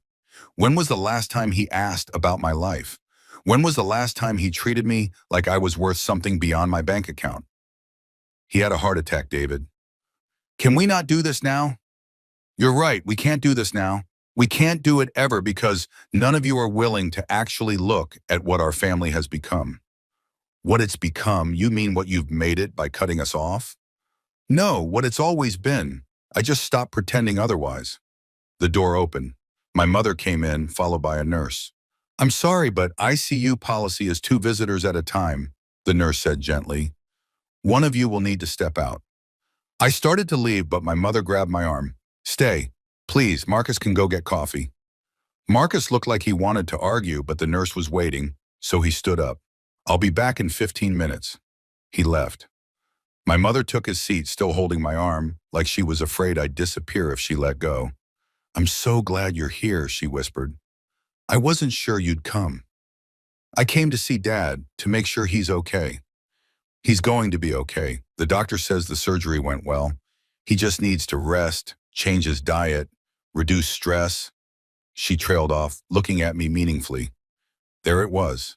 Reduce stress, meaning stop causing family drama by having boundaries. "I'm not the one stressing him out, Mom." "Aren't you? David, this whole situation with you and Marcus, your father has been so upset about it. So worried. About me or about the money? Don't be cruel." "I'm not. I'm asking a genuine question. Is Dad worried about my well-being, or is he worried about Marcus's mortgage?" She pulled her hand back. "How can you say that? Your father loves you." "I know he loves me. I'm asking if he likes me, if he respects me, if he values me for anything other than what I can provide." "Of course he does." "Then why did he laugh when Marcus mocked me? Why did he tell me to man up when I set boundaries? Why has he spent 20 years treating my generosity like it's owed rather than given?" That's not, "You're twisting everything." "Am I? Mom, when was the last time you or Dad asked how I was doing? Really asked, not just as a formality." She opened her mouth, closed it. "That's what I thought. We always ask. You ask if I'm busy. You ask if I can help with something. You ask if I've met anyone yet, like my relationship status is the only interesting thing about me. You don't ask about my work, my interests, my life. You don't know anything about me beyond the fact that I have money and no family of my own." "That's not true." "Okay. Tell me one thing about my job that doesn't involve my salary." Silence. "Tell me about my hobbies." Nothing. "Tell me what I do for fun, who my friends are, what I care about." She was crying now. "You're not being fair. You've always been so private, so closed off." "Because every time I shared anything, You either ignored it or used it as ammunition. Every time I talked about work, someone made a comment about me being a workaholic. Every time I mentioned a friend, someone asked why I wasn't dating them. Every time I expressed an interest, it became a joke or a criticism. We were just teasing. You were belittling. There's a difference. The heart monitor beeped steadily in the background. My father shifted in his sleep, muttered something unintelligible. My mother and I both turned to him, but he didn't wake. I don't want to fight with you, my mother said quietly. Especially not now, not here. Can we have a truce for your father's sake? A truce would imply both sides have been fighting. I haven't been fighting, Mom. I've been establishing boundaries. It feels the same to us. I know, that's the problem. She looked at me, really looked at me, and for a moment I thought maybe she actually saw me. Not the son who paid for things, not the disappointing brother who wasn't married, not the family bank. Just me. I didn't realize, she said slowly, how much we'd hurt you. Hope flickered in my chest. Yeah? I thought, we're family. I thought family could say anything to each other, that it didn't matter because love was unconditional. Love might be unconditional. Respect isn't. And I can love you and still not want to be treated the way I've been treated. She nodded slowly. What do we do now? I don't know. I know what I'm not going to do. I'm not going to resume financial support. That's not negotiable. Even if Marcus loses his house? Even then. Mom, Marcus is 42 years old. He's never had to face real consequences for his choices. Because I've always been there to bail him out. Maybe this is what he needs. And if it destroys him, it won't. He'll figure it out. People are resilient when they have to be. You're so cold about it. I'm realistic about it. And maybe that looks like coldness to you because you've never seen me put myself first before. She was quiet for a long moment. I'm sorry, she said finally, for laughing, for not standing up for you, for taking you for granted. The hope flickered brighter. Thank you. Does that change anything? I don't know yet. An apology is a start, but it doesn't undo 20 years of behavior. I need to see if things actually change, or if this is just crisis management. That's fair, she said, and she sounded surprised to be saying it. My father stirred again, and this time his eyes opened. David? His voice was hoarse, confused. I'm here, Dad. He turned his head slightly, found me with his eyes. You came. I came. Thought you were done with us. I'm done being the family ATM. I'm not done caring if you live or die. He made a sound that might have been a laugh. Fair enough. How are you feeling? Like I got hit by a truck. They tell you what happened? Heart attack. 2 stents. You're supposed to rest and reduce stress. Stress, right. He closed his eyes. Should probably stop worrying about my sons then. Probably both of you, stubborn as hell. Wonder where we got that from. Another almost laugh, then, I'm sorry for what I said about manning up. I blinked. My father apologizing was unprecedented. Okay. You were right to be angry. We've been using you. I see that now. Dad, no, I gotta say this while I still can. He coughed, winced. I was proud of you. I'm proud of you. Your career, your success, all of it. But I never said it because it seemed like you didn't need to hear it. You were so self-sufficient, so independent. Seemed like you had it all figured out. I needed to hear it. I know that now. Lying here thinking I might die makes you see things different. Makes you realize what matters. What matters, I asked quietly. That you're my son, not my bank, not my problem solver. My son, and I love you. And I should have told you that more. My throat was tight. Thanks, Dad. Don't thank me yet. Wait until I actually change my behavior. That's what I told Mom. Smart. We're going to have to work for this, aren't we? Earn your trust back. Yeah. Good. We should have to. We fucked up. He coughed again. Don't tell your mother I said fucked. She heard you say it. Then don't tell her I said it twice. My mother was crying again, but it was different this time. Softer. Relieved maybe. Marcus came back with coffee. He stopped in the doorway when he saw Dad was awake. Hey, old man, how you feeling? Like hell. David, your brother's still here? He's right there, Dad. Good. Both of you, listen, I got something to say. Marcus came closer, looking wary. My father looked at both of us, his expression serious. I've been thinking about this family, about how we do things. Dad, you should rest, Marcus started. I'll rest when I'm done talking. Now shut up and listen. He paused, gathering strength. David is right. We've been using him, taking advantage, treating him like he owed us something just for being family. Dad, I said shut up. Marcus, you especially. You've been living off your brother for how long? 10 years? 15? It hasn't been like that. It has. And I let it happen because it was easier than making you stand on your own 2 feet. Because admitting my youngest son was failing meant admitting I failed as a father. You didn't fail. I did. I raised you to think the world owed you something. I let you think charm could replace hard work. And when that didn't pan out, I let your brother pick up the slack instead of making you face reality. Marcus looked stricken. And David, I failed you too. Made you think your worth was in what you could provide. Never told you I was proud of who you were. Just what you accomplished. Let your mother and brother treat you like... He paused, struggling for words. Like furniture. Something useful but not worth really seeing. Dad, it's okay. It's not. None of this is okay. But I'm going to fix it. We're all going to fix it. Because I almost died today, and I'll be damned if I die without things being right between my sons. The room was silent except for the machines. Marcus, my father said, apologize to your brother. Mean it. Marcus looked at me. Really looked at me. Maybe for the first time in years. I'm sorry, he said, and his voice was thick. For the joke, for all the jokes, for taking your money and your help and never saying thank you. For making you feel like you weren't enough just because you made different choices than me. I nodded, not trusting myself to speak. And David, my father continued, I need you to know, you don't have to forgive us right away. You don't have to come back just because I had a heart attack.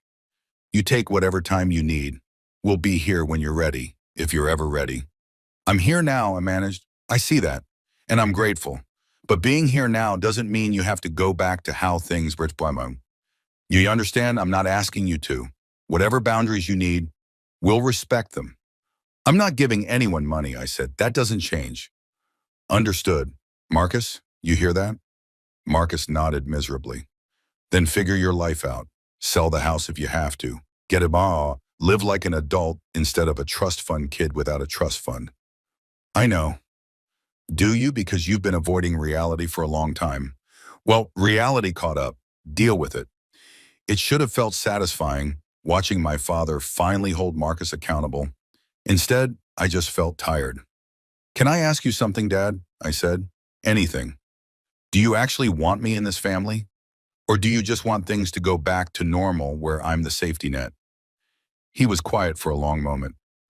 I want you in this family, he said finally, but not as the safety net, as my son.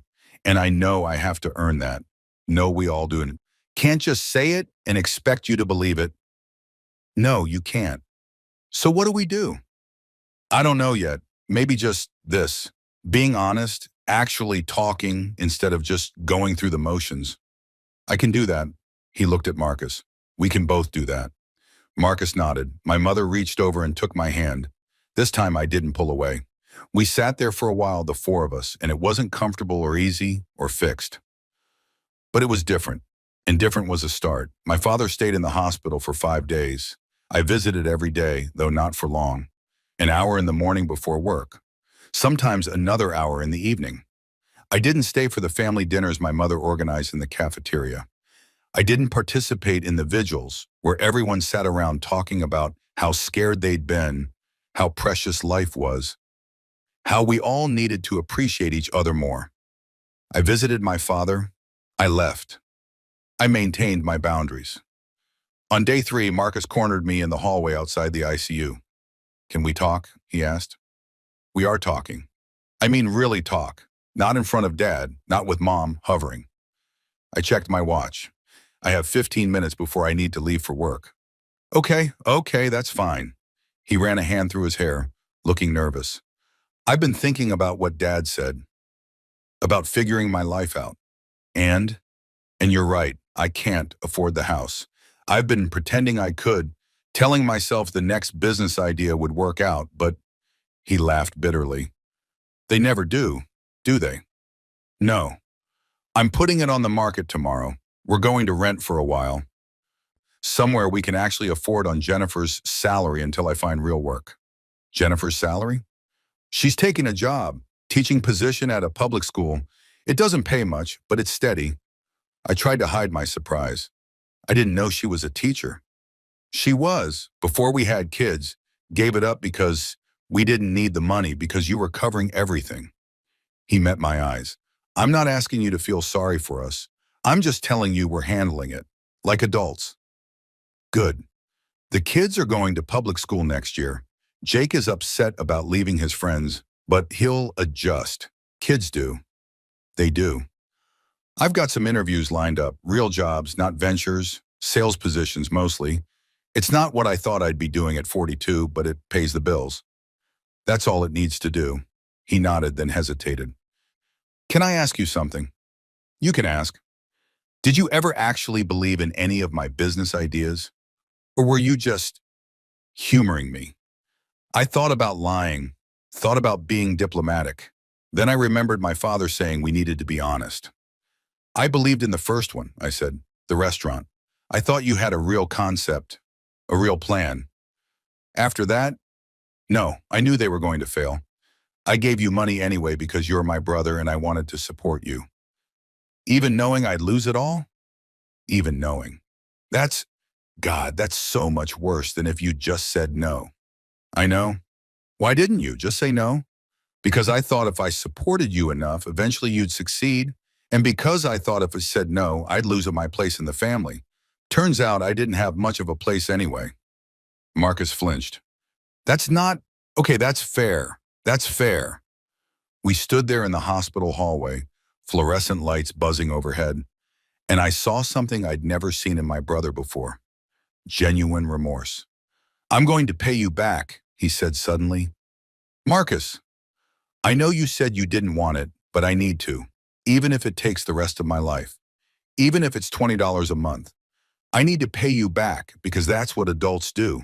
That's what people who respect each other do. I don't need the money, Alma. I know, but I need to give it. Please. I looked at him, really looked at him, and saw someone I barely recognized. No swagger, no charm, no easy smile that usually got him out of trouble. Just my little brother, trying to grow up at 42. Okay, I said, if you need to, okay.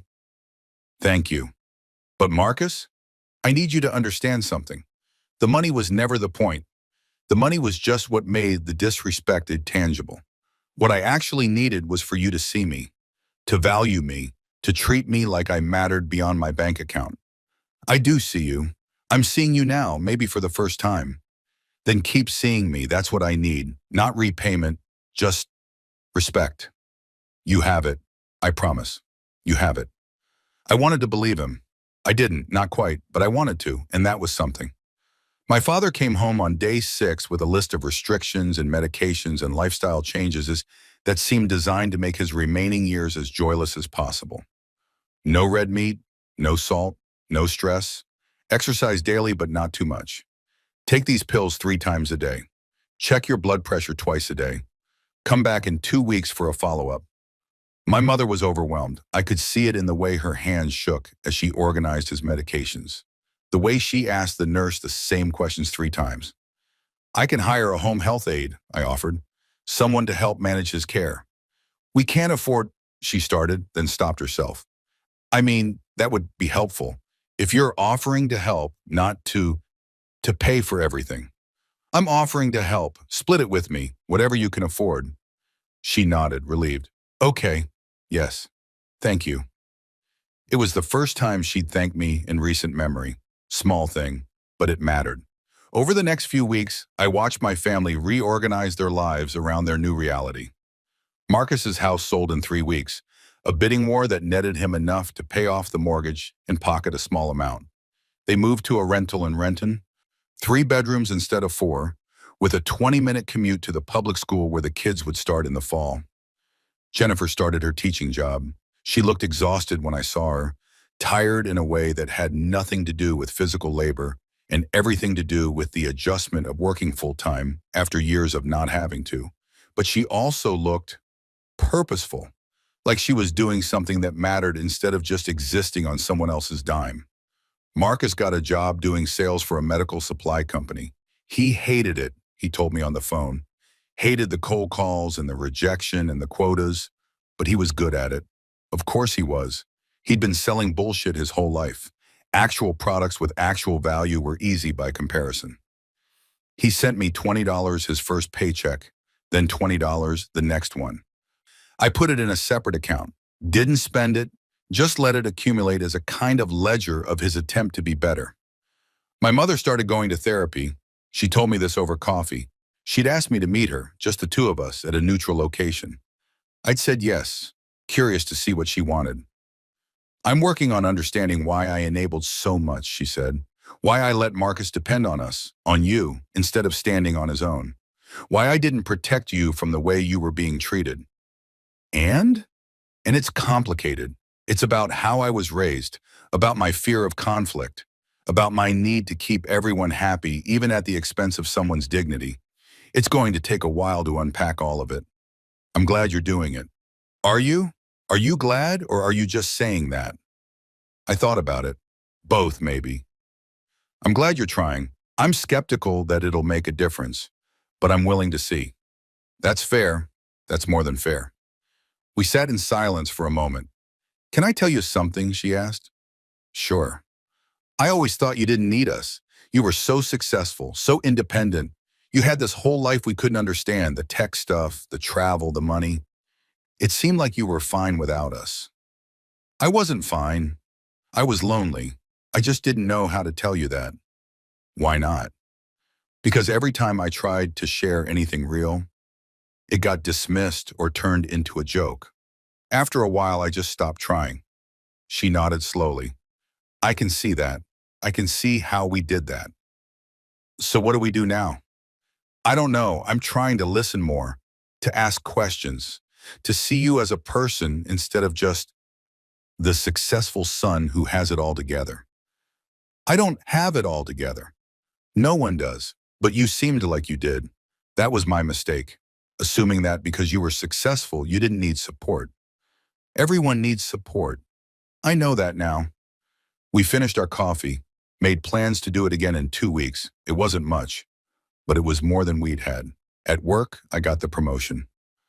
Lead architect, corner office, 20% raise. Tom took me out for drinks to celebrate. Speech, he demanded. No speech. Just thank you for seeing me as more than a resource. He looked confused. What else would I see you as? Long story, personal stuff. Well, whatever it is, you're killing it. Keep it up. I went home that night to my apartment. My home. I was starting to think of it as, and I looked around at all the small changes I'd made. The third chair, the artwork, the plants that were actually thriving under my care, the space that was starting to feel lived in instead of sterile. Rachel was coming over for dinner, our 8th date, though we'd stopped counting. She arrived with wine and a smile that made my chest feel tight in a good way. Nice place, she said, looking around. Last time I was here, you didn't have any of this. Last time you were here, I was still figuring out how to be a person instead of just a function. And now? Now I'm still figuring it out, but I have plants. She laughed. Plants are progress. We made dinner together, actual cooking, not takeout or delivery. She told me about her day, about a campaign that was driving her crazy, about her sister's upcoming wedding. I told her about my father's recovery, about Marcus's attempts at repayment, about my mother's therapy. Sounds complicated, she said. It is, but it's better than it was. Better is good. Better is something to work with. We ate, we talked, we cleaned up together, moving around my kitchen with the kind of easy familiarity that comes from spending time together, paying attention to each other. Later, sitting on my couch, which now had throw pillows and a blanket, small signs of making a home instead of just occupying space, she asked, "Are you happy?" "I think so. I think I'm learning how to be happy." "Why?" "Just checking, making sure this is all working for you, the boundaries, the family stuff, us." "It is, all of it. For the first time in a long time, I feel like I'm living my life instead of funding everyone else's." "Good." She kissed me, soft and sweet. "You deserve to live your own life." I thought about that after she left, about the idea that I deserve things just for being me, not for what I could provide, not for what I could do for others, just for being David. It was a new concept. I was still getting used to it. 3 months after my father's heart attack, Marcus asked if we could have lunch. Not a family dinner, not a crisis meeting, just lunch, the two of us. I met him at a sandwich shop near his new rental. He was already there when I arrived, at a corner table with 2 waters. "Thanks for coming," he said as I sat down. "Sure, what's up?" "Nothing bad, I wanted to show you something." He pulled out his phone, opened a spreadsheet. I almost laughed. The parallel wasn't lost on me. "What am I looking at?" "Budget, mine and Jennifer's, monthly income, monthly expenses, everything we actually spend versus what we can actually afford." I scrolled through it. It was detailed, realistic, and clearly the work of someone who'd finally learned to live within their means. "This is good," I said. "Yeah, it turns out when you actually track your money, you can make it work." "Who knew?" He smiled, but it was self-deprecating, not mocking. "I've been paying off our credit cards, not the ones you paid off. We closed those. New ones we got to rebuild credit. But we're keeping the balance low, paying them off every month." "Good. And I've been putting money aside for the kids' college. It's not much, $50 a month, but it's something, and it's more than I was doing." "It's a lot more than you were doing." He nodded. "I wanted you to see this because I wanted you to know I'm not just saying I'm going to do better. I'm actually doing it. I'm being the adult I should have been all along." "I can see that." "I also wanted to ask you something, and before you say no, just hear me out." I tensed. "Okay." "The kids are doing good, really good, considering. They miss their old school, but they're adjusting, making friends. Jake is on the soccer team. Emma joined the chess club." "That's great." "It is, but they ask about you, about Uncle David. They want to know why you don't come around anymore." "Marcus, I'm not asking you to come to family dinners. I'm not asking you to go back to how things were. I'm just asking if you'd be willing to see them sometimes. Take them for ice cream or to a movie or something, because they love you and they don't understand why you disappeared." I sat back processing. I hadn't seen my nephew and niece since the night of the dinner. Hadn't thought much about them, honestly, because they'd been so wrapped up in the whole toxic dynamic. But they were kids. They hadn't mocked me. They hadn't used me. They were just collateral damage in a war they didn't start. "What did you tell them?" I asked, "about why I don't come around?" "The truth, that Uncle David was helping us for a long time, and we took advantage of that, and he needed some space from the family, that it wasn't their fault, and you still love them." "And they understood that?" "Emma did. She's 11. Jake less so. He's 7.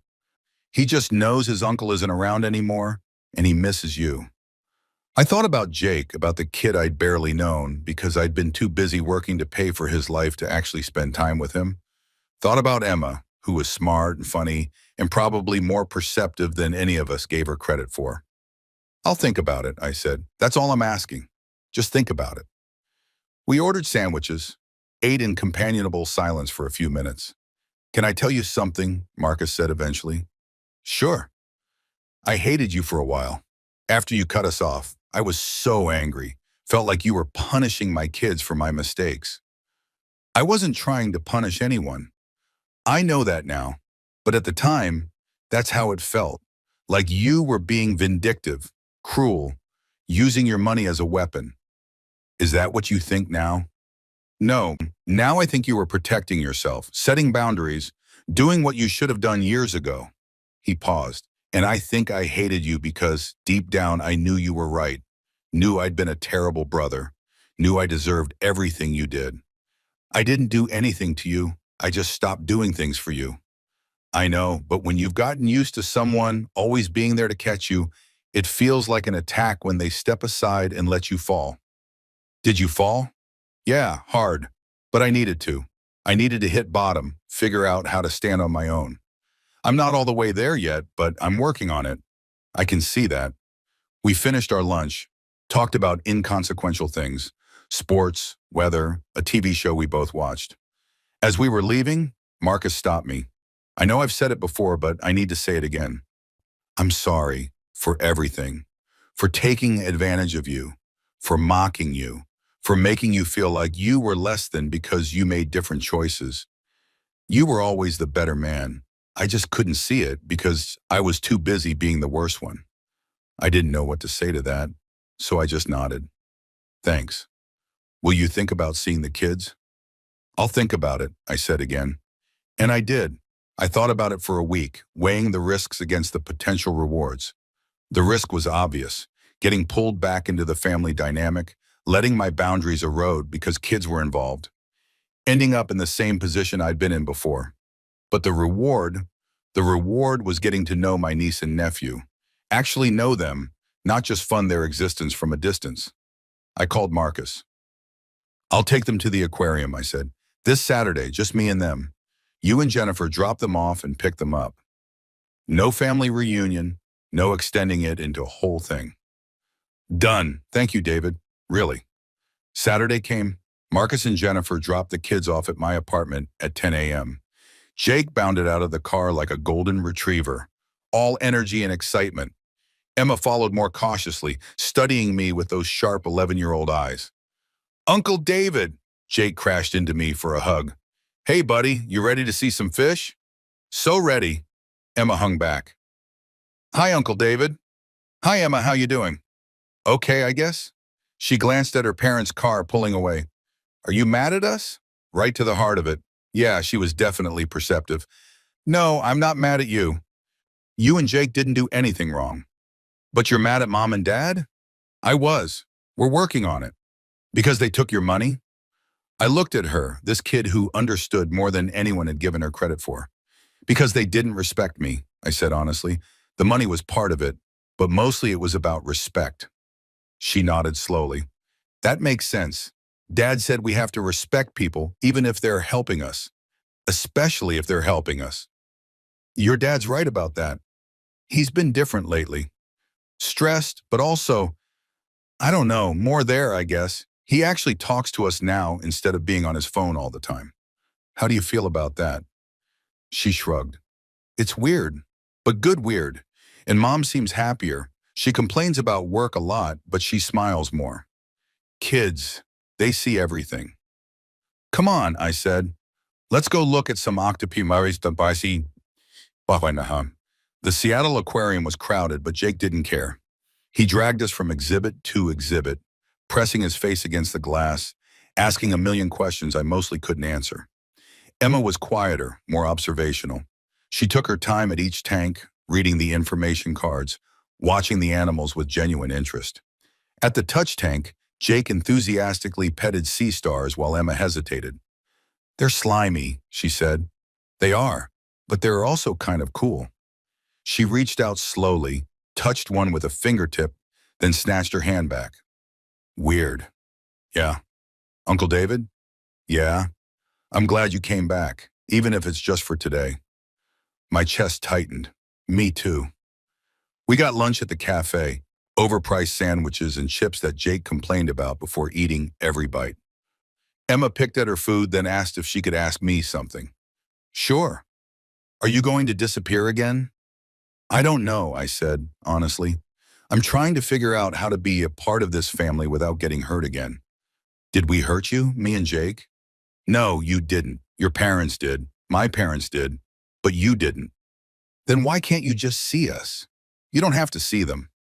It was such a simple, logical question, the kind only a kid would ask because they haven't learned yet that family dynamics are never that simple. Except maybe they could be. You're right, I said. I can do that. I can see you guys without seeing your parents. Really? Really? We can do stuff like this? Just us, if you want to?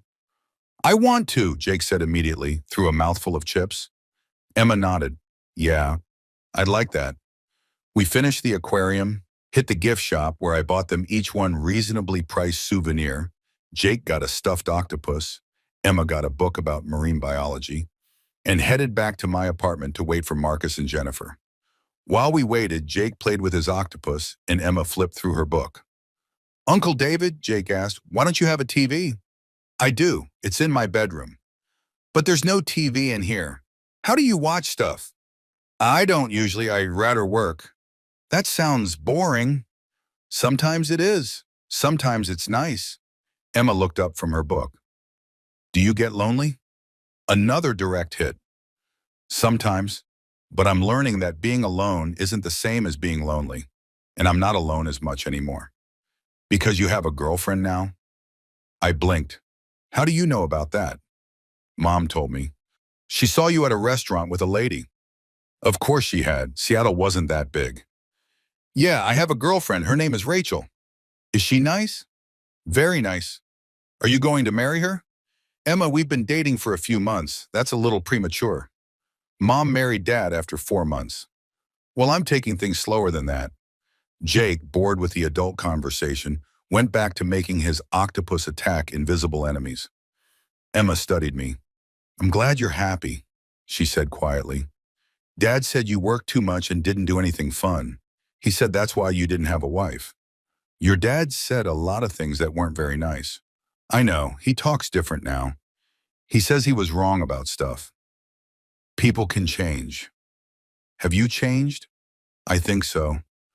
I think I'm learning how to take care of myself instead of everyone else. That's good. You should take care of yourself. Everyone should. Marcus and Jennifer arrived at 3 p.m. on the dot. Jake ran to them with his octopus, talking a mile a minute about everything we'd seen. Emma followed more slowly, clutching her book. How'd it go? Marcus asked. Good, really good. I meant it. Can Uncle David take us places again? Jake demanded. Can he? Marcus looked at me. That's up to Uncle David. I'd like that, I said. Maybe once a month. Something like that. Yes, Jake pumped his fist. Emma just smiled, but it was genuine. After they left, I sat in my quiet apartment and realized something. I'd been so focused on protecting myself from my family's toxicity that I'd cut myself off from the good parts too. The kids were good. They were innocent in all this, and they deserved to have an uncle who showed up for them. Not because he was paying for their lives, but because he cared about them. I could do that now. I could show up without being used, set boundaries without being cruel, be present without being taken advantage of. It was a different kind of relationship than I'd had with my family before. But different was good. Different was growth. 6 months after the dinner, after the night everything changed, my mother called. I actually answered, which was progress. We'd been talking once a week, brief conversations that were slowly rebuilding something resembling a relationship. David, are you busy Saturday? Depends. Why? I'd like to have a family dinner, just the 5 of us. You, me, your father, Marcus, and Jennifer. My stomach clenched. Mom, before you say no, let me explain. This isn't about pretending everything is fine. This isn't about going back to how things were. This is about marking progress. 6 months of all of us actually trying to be better. I don't know. Please, I'm asking, not demanding. And if you come and you're uncomfortable, you can leave. No guilt, no pressure, but I'd really like us to sit down together and acknowledge how far we've come. I thought about it. 6 months ago, this request would have been a trap, a way to get me back in the room so they could work on me, guilt me, manipulate me into resuming my old role. But 6 months ago, my mother wasn't in therapy. Marcus wasn't working a real job. My father wasn't taking his recovery seriously. Things had changed. Okay, I said, but I'm bringing Rachel. There was a pause. Your girlfriend? Yes, if I'm coming back to a family dinner, I'm not coming alone. Of course, yes, I'd love to meet her. And we're leaving by 8 p.m. regardless of how dinner is going. Understood. And if anyone makes me uncomfortable, if anyone crosses a line, I'm leaving immediately. Fair, all fair. Thank you, David. I told Rachel about it that night over dinner at her place. Family dinner with the people who made you miserable for 20 years. Sounds fun. You don't have to come. Are you kidding? I'm not missing this. I want to meet the people who raised you, for better or worse. It might be weird. It'll definitely be weird, but I've got your back. If you want to leave, we leave. If you need me to fake a work emergency, I'll fake a work emergency. Whatever you need. What if they hate you? Then they have terrible taste, but honestly, David, I'm not worried about whether they like me. I'm worried about whether they're good to you. Saturday came too quickly. Rachel and I drove to my parents' house together. She drove because my hands were shaking too much. You okay? She asked. No, but I'm doing it anyway. That's called courage. Feels more like stupidity. There's a fine line. We pulled up to the house. That house I'd essentially paid for, that I hadn't been inside in 6 months. It looked the same. Of course it did. Houses don't change just because the people inside them do. My mother opened the door before we could knock. David, oh, sweetheart, come in. She hugged me quick and tight, then turned to Rachel. And you must be Rachel. I'm Susan. It's lovely to meet you, Mrs. Mitchell. Susan, please. Come in, both of you. The dining room looked different. It took me a moment to realize why. The chandelier was different. Smaller. Less expensive. My mother caught me looking. We sold the old one. It seemed, she trailed off, wrong, to keep something so extravagant when we're trying to live more modestly. I nodded, not trusting myself to speak. My father stood up from the table, and I was struck by how much older he looked. Not just from the heart attack, although that had aged him, but from something else. Humility, maybe. David, Rachel, thank you for coming. Thanks for having us, Mr. Mitchell. Robert, please. Marcus and Jennifer were already seated. Marcus stood when we entered, awkward and formal. Hey, David, good to see you. You too. We sat. Rachel next to me, her hand finding mine under the table and squeezing gently. The table was set simply. No elaborate centerpiece, no excessive flowers, no over-the-top presentation. Just plates and silverware and food my mother had clearly made herself instead of catering. I made pot roast, she said. I know it's not fancy, but it's perfect, Mom. We served ourselves, passed dishes, made smalls to talk about traffic and weather and the Mariners' season, all of us dancing around the elephant in the room. Finally, my father cleared his throat. I think we should talk about why we're all here. Everyone went quiet. 6 months ago, this family almost fell apart. Would have fallen apart if David hadn't forced us to look at what we'd become. Robert, my mother started. No, let me finish. We were using our son, taking advantage of his generosity, treating him like his only value was his bank account. And when he stood up for himself, we made him the villain. We didn't, Marcus began. We did. All of us. We acted like his boundary setting was the problem instead of our behavior. He looked at me. I owe you an apology. A real one, not the kind I gave you in the hospital when I thought I was dying. You deserve better from us. From me, and I'm sorry. My throat was tight. Thanks, Dad. My mother spoke next. I've been in therapy for 6 months now, learning about codependency, about enabling, about how I prioritize keeping the peace over protecting you. I'm learning how I failed you as a mother, not because I didn't love you, but because I loved you wrong. Loved you by taking advantage of your goodness instead of celebrating it. Mom, let me finish. You were the best of us, the strongest, the most successful, the most generous. And instead of being proud of you, we resented you, made you feel small because you made us feel inadequate. That was our failure, not yours. And I'm sorry, so deeply sorry. I nodded, not trusting my voice. Marcus was next. I've been thinking about what I owe you, not in money, though I'm still paying that back $20 at a time, but in acknowledgement. You raised my kids, David. You paid for their school, their activities, their whole childhood. You gave them opportunities I never could have given them on my own. And I mocked you for not having kids. I made you feel like your life was worth less because you didn't have what I had, even though what I had only existed because of you. You don't have to. I do. I do have to say it, and you need to hear it. You're a better man than me. Always have been. And instead of trying to be more like you, I tried to tear you down.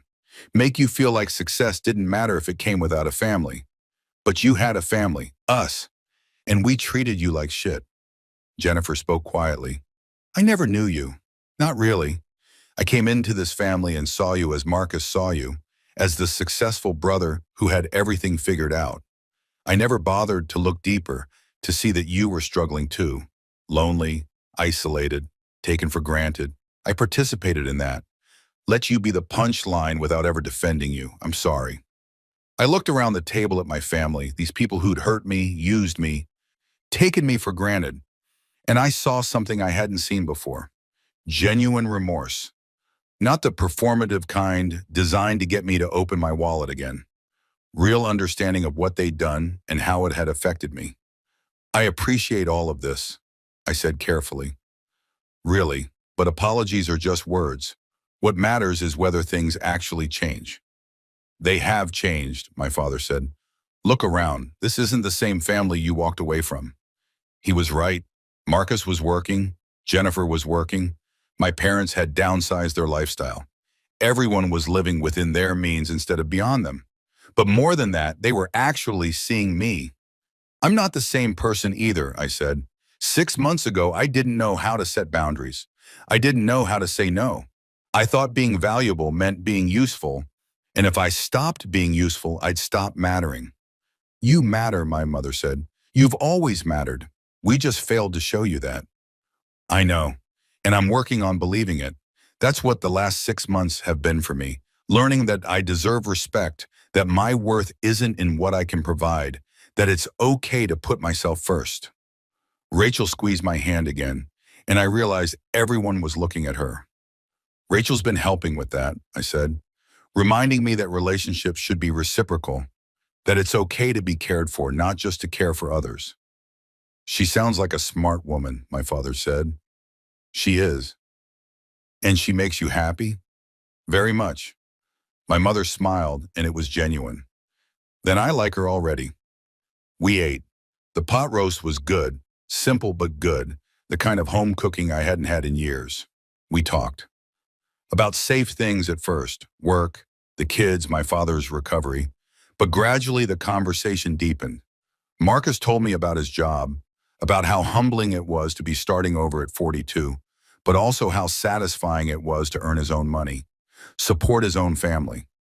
Jennifer talked about teaching, about how exhausting it was, but how much she'd missed working, having her own identity beyond Marcus's wife. My parents talked about their adjusted retirement plans, about learning to live on a budget, about how much stress they'd been carrying trying to maintain a lifestyle they couldn't afford. And I talked about Rachel, about work, about the kids and our monthly outings, about therapy. I'd started to process everything. It was the most honest conversation we'd ever had as a family. Around 7:30, my mother brought out dessert, store-bought ice cream, not custom tiramisu. I know it's not fancy, she said. It's perfect, I told her. And I meant it. At 7:45, Rachel and I got up to leave. You're sticking to your boundary, my father observed. I am. Good, you should. Keep us honest. My mother hugged me goodbye. Can we do this again? Monthly, maybe? Maybe. Let me think about it. Of course, no pressure. Marcus walked us to the door. Thank you for coming. I know it wasn't easy. It wasn't, but it was worth it. The kids are asking about you. When's the next outing? 2 weeks. I'm taking them to the Pacific Science Center. They'll love that. He hesitated. Can I tell you something? Sure. I don't know if I've ever told you this, but when we were kids, I looked up to you. You were smarter, more focused, more together. And somewhere along the way, that turned into resentment. I couldn't be you, so I tried to make you feel bad about being you. I know. I'm trying to do better. Not just with money, with all of it. Being a better brother, better father, better person. I can see that. Think we can get there? To being actual brothers instead of whatever we were? I think we can try. He nodded. That's good enough for me. Rachel and I drove home in comfortable silence. When we got to my apartment, she turned to me. How are you feeling? Weird. Good weird. Like maybe there's hope for us after all. There is. They're trying. You're trying. That's all anyone can do. Thank you for coming with me. Of course, that's what partners do. They show up. Partners. It was the first time she'd used that word. Is that what we are? I asked. Partners? I think so. If you want to be. I do. She kissed me, soft and sweet. Good. Then we are. That night, lying in bed, I thought about the last 6 months. I'd lost $1 million, but gained myself. I'd walked away from my family, but found my way back on my own terms. I'd established boundaries and discovered that the people who truly cared about me would respect them. I'd stopped being the solution to everyone else's problems and started being the protagonist of my own life. It wasn't perfect. My family wasn't fixed.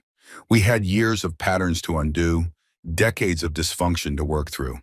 But for the first time in 20 years, I felt like we were actually trying. And maybe that was enough. Maybe that was everything.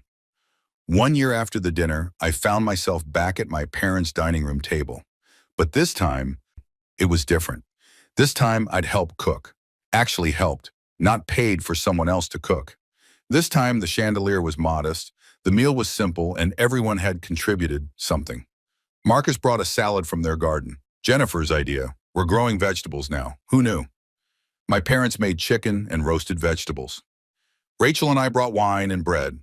The kids were there too. Jake and Emma, who now called once a week just to talk, not because they wanted something. We weren't celebrating anything in particular. No birthday, no holiday, just a regular family dinner. The kind of dinner functional families had. Uncle David, tell them about the thing, Jake said through a mouthful of chicken. Swallow first, buddy. He swallowed dramatically. The thing, the project, Rachel laughed. He's talking about the community center proposal. Community center? My mother asked. I'd been keeping this quiet, not ready to share it until I knew it was actually happening. But it was happening. The funding had come through last week. I'm sponsoring a STEM education program, I said, for kids in underprivileged neighborhoods.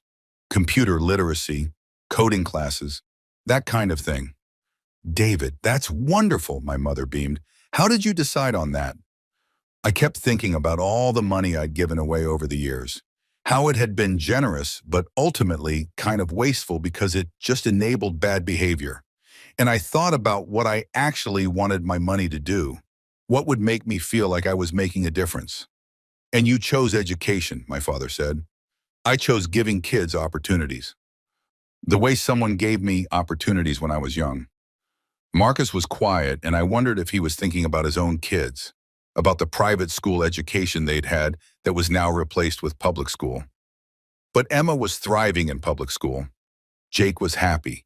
They were learning that their worth wasn't in expensive things or exclusive institutions. How much is it costing you? Jennifer asked, then caught herself. Sorry, that's rude. You don't have to answer that. It's okay. It's a fair question. I'm funding it for 3 years initially, about $150,000 total. After that, I'll evaluate and decide if I want to continue. That's amazing, Marcus said quietly. That's really amazing, David. It feels good, better than... I stopped myself. Better than giving it to us, Marcus finished. It's okay, Antos. You can say it. Better than giving it away without thought. This is intentional. This is about making an actual difference instead of just throwing money at problems. I'm proud of you, my father said. I looked at him, this man who rarely gave compliments, who I'd spent so many years trying to impress. Thanks, Dad. After dinner, Marcus asked if we could talk privately. We went out to the back porch, the porch I'd paid to have rebuilt 3 years ago, though neither of us mentioned that. I wanted to show you something, he said, pulling out his phone. Another spreadsheet. Still budgeting, was I asked. Always, but look at this line. He pointed to a row labeled David Repayment. The total was $960. I've been paying you $20 every paycheck for almost a year now. I know it's not much compared to what I owe you. I know at this rate it'll take me literal decades to pay you back. But I'm doing it. I'm actually doing it. I can see that. And I wanted to ask, can I increase it? I got a raise last month. Not huge, but decent. I can afford to send you $50 a check now. Marcus, you don't have to. I know I don't have to, but I want to. And more than that, I need to. I need to prove to myself that I can pay my own debts, be responsible, actually grow up. I looked at my little brother, no longer the golden child, no longer the charming failure, just a man trying to be better. Okay, I said, if you need to, okay. Thank you. He was quiet for a moment. Can I ask you something else? Sure. Are we good? Like actually good? Or are you still just tolerating us? I thought about it, really thought about it. We're good, I said, not perfect. We have bad days.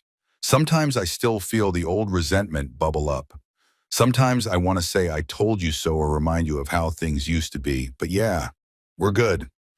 I'm glad because I miss my brother. I miss having someone to talk to who knows me, really knows me. And I know I fucked that up for a long time, but I'm hoping we can get it back. We can. We are. He nodded, relieved. The kids really love you, you know. They talk about Uncle David constantly. You're their favorite person. They're good kids. They are, and they're learning things from you about work ethic, about integrity, about living within your means. Things I should have taught them but didn't know how. You're teaching them now. I'm trying. Jennifer and I both are. It's hard, you know, being an actual adult, having real responsibilities. But it's also, I don't know, it feels right, like I'm finally doing what I should have been doing all along. We went back inside. Rachel was talking to my mother about wedding planning, not ours. We weren't there yet, but her sister's. My father was showing Emma his coin collection, something I didn't even know he had. Jake was drawing at the table, creating elaborate pictures of sea creatures from our aquarium trips. It was normal, mundane, the kind of family scene that wouldn't make a good story because nothing dramatic was happening. And that was exactly what made it beautiful. At 8 p.m., Rachel and I said our goodbyes. No one guilt-tripped us for leaving. No one asked us to stay longer. No one made it weird. My mother hugged me at the door. I love you, sweetheart. Love you too, Mom. Next month, same time? Yeah, same time. In the car, Rachel asked, how was that? Actually good or just okay? Actually good. Really good even. I'm glad. They're trying. It shows. They are. And so am I, and somehow it's working.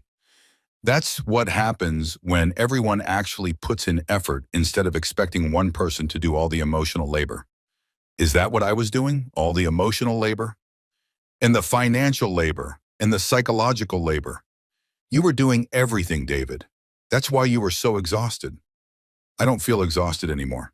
Because you're not carrying everyone else's weight. You're just carrying your own, which is exactly what you should be carrying. We drove in silence for a bit. Then Rachel said, I've been thinking. Yeah? About us, about the future, about where this is going. My heart rate picked up. Okay. I love you. I nearly swerved into the next lane. You what? I love you. I've been wanting to say it for a while, but I was waiting for the right moment. And watching you tonight with your family, seeing how far you've come, how much you've grown, I just needed you to know I love you. I pulled over. Right there on the side of the road, I pulled over and put the car in park. Say it again. She laughed. I love you, David Mitchell. I love you too. God, I love you too. We kissed there on the side of the road, and I felt something click into place. This was what I'd been missing all those years. Not a family that took from me, but someone who gave back. Someone who saw me, valued me, loved me for who I was instead of what I could provide. Someone who was my partner, not my dependent. We drove home to my apartment, which Rachel had been spending more and more time at lately, and I realized something. It wasn't sterile anymore. It was full of her things and my things and our things, full of life and laughter and love, full of the future I was building, one boundary at a time. The morning of my wedding, I woke up alone. Rachel was at her parents' house, respecting the tradition of not seeing each other before the ceremony. I made coffee in our apartment now, the one we'd moved into together 6 months ago, bigger than my old place, but still modest by the standards I could afford. Because we didn't need expensive things to prove we'd made it. We just needed each other. Marcus was my best man. We'd rebuilt our relationship slowly, carefully, over the past 2 years. Monthly dinners had turned into weekly phone calls, had turned into actually being brothers, instead of whatever dysfunctional thing we'd been before. He showed up at 10 a.m. to help me get ready. Big day, he said. Biggest. You nervous? Terrified, in a good way. He helped me with my tie, something he'd learned to do properly because he was wearing ties to work now, being a professional and all. Can I tell you something, he asked. Always. I'm proud of you. I know I should have said it years ago, should have been saying it all along, but I am saying it now. I'm proud of the man you are, the life you've built, the boundaries you set. You taught me what integrity looks like. I had to clear my throat. Thanks, Marcus. That means a lot. And Rachel is perfect for you. She sees you, really sees you. That's all I ever wanted for you, someone who appreciated you the way you deserved. My parents arrived at 11 a.m. My father looked good, healthy, happy, 70 pounds lighter, and managing his stress in actual healthy ways. My mother looked radiant, proud, emotional in the way mothers get on their sons' wedding days. You look so handsome, she said, adjusting my collar even though it didn't need adjusting. Thanks, Mom. I'm so happy for you, sweetheart. Rachel is wonderful. She is. And we're so grateful you're letting us be part of this. After everything that happened, after how we treated you, we're grateful. You're my parents. Of course you're part of this. Not of course. Not after what we did. But you gave us another chance and we've tried so hard not to waste it. I know. I see it. My father pulled me aside. Son, I need to give you something. He handed me an envelope. What's this? Open it. Inside was a check, made out to me, for $50,000. Dad, what? It's from all of us. Me, your mother, Marcus, Jennifer. We've been saving for 2 years. Every month putting money aside. It's not nearly what we owe you, not even close. But it's something. It's us trying to give back instead of just take. I stared at the check. This impossible thing. I can't accept this. You can and you will. Because it's not about the money, David. It's never been about the money. It's about respect. It's about showing you that we value what you did for us, that we're not taking you for granted anymore. Use it for the honeymoon, my mother said, or save it, or donate it to your education program. Whatever you want. It's yours. No strings attached.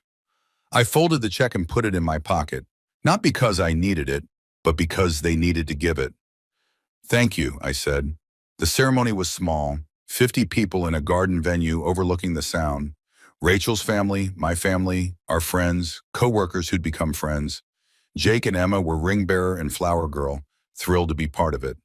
When Rachel walked down the aisle, my breath caught. She was beautiful, always had been, but today she was radiant. And when she reached me, when she took my hands and smiled, I felt completely, utterly whole. The officiant spoke about love and partnership and mutual respect. About two people choosing each other every day, not out of obligation or convenience, but out of genuine affection and commitment. About building a life together based on equality, honesty, and reciprocity. We set our vows. She promised to always see me, value me, respect me. I promised to always be honest, set boundaries, choose myself so I could choose her. We promised to be partners, true partners, through everything life threw at us.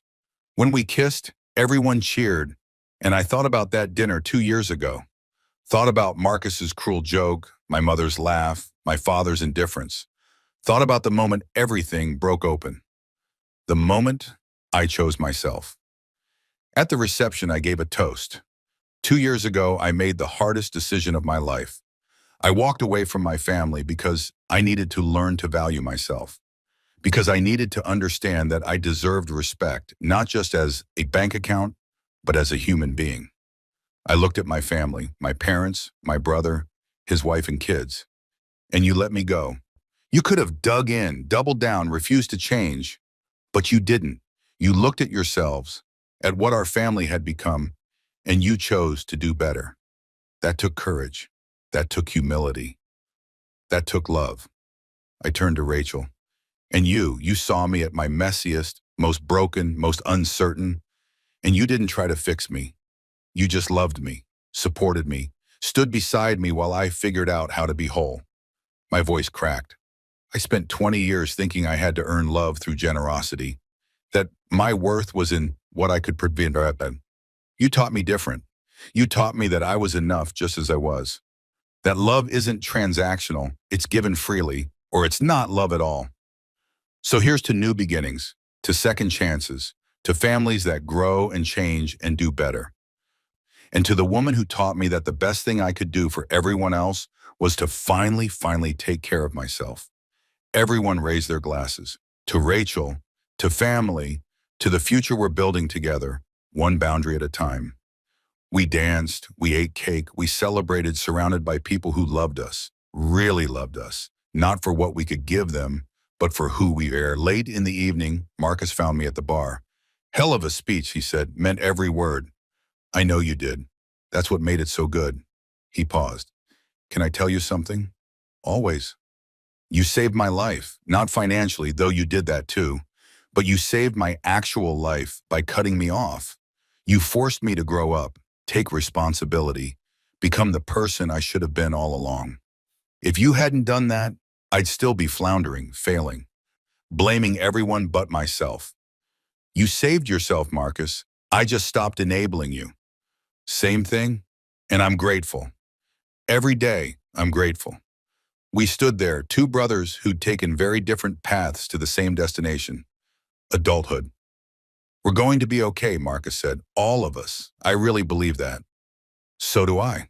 Rachel appeared, glowing and gorgeous, ready to cut out early and start our honeymoon.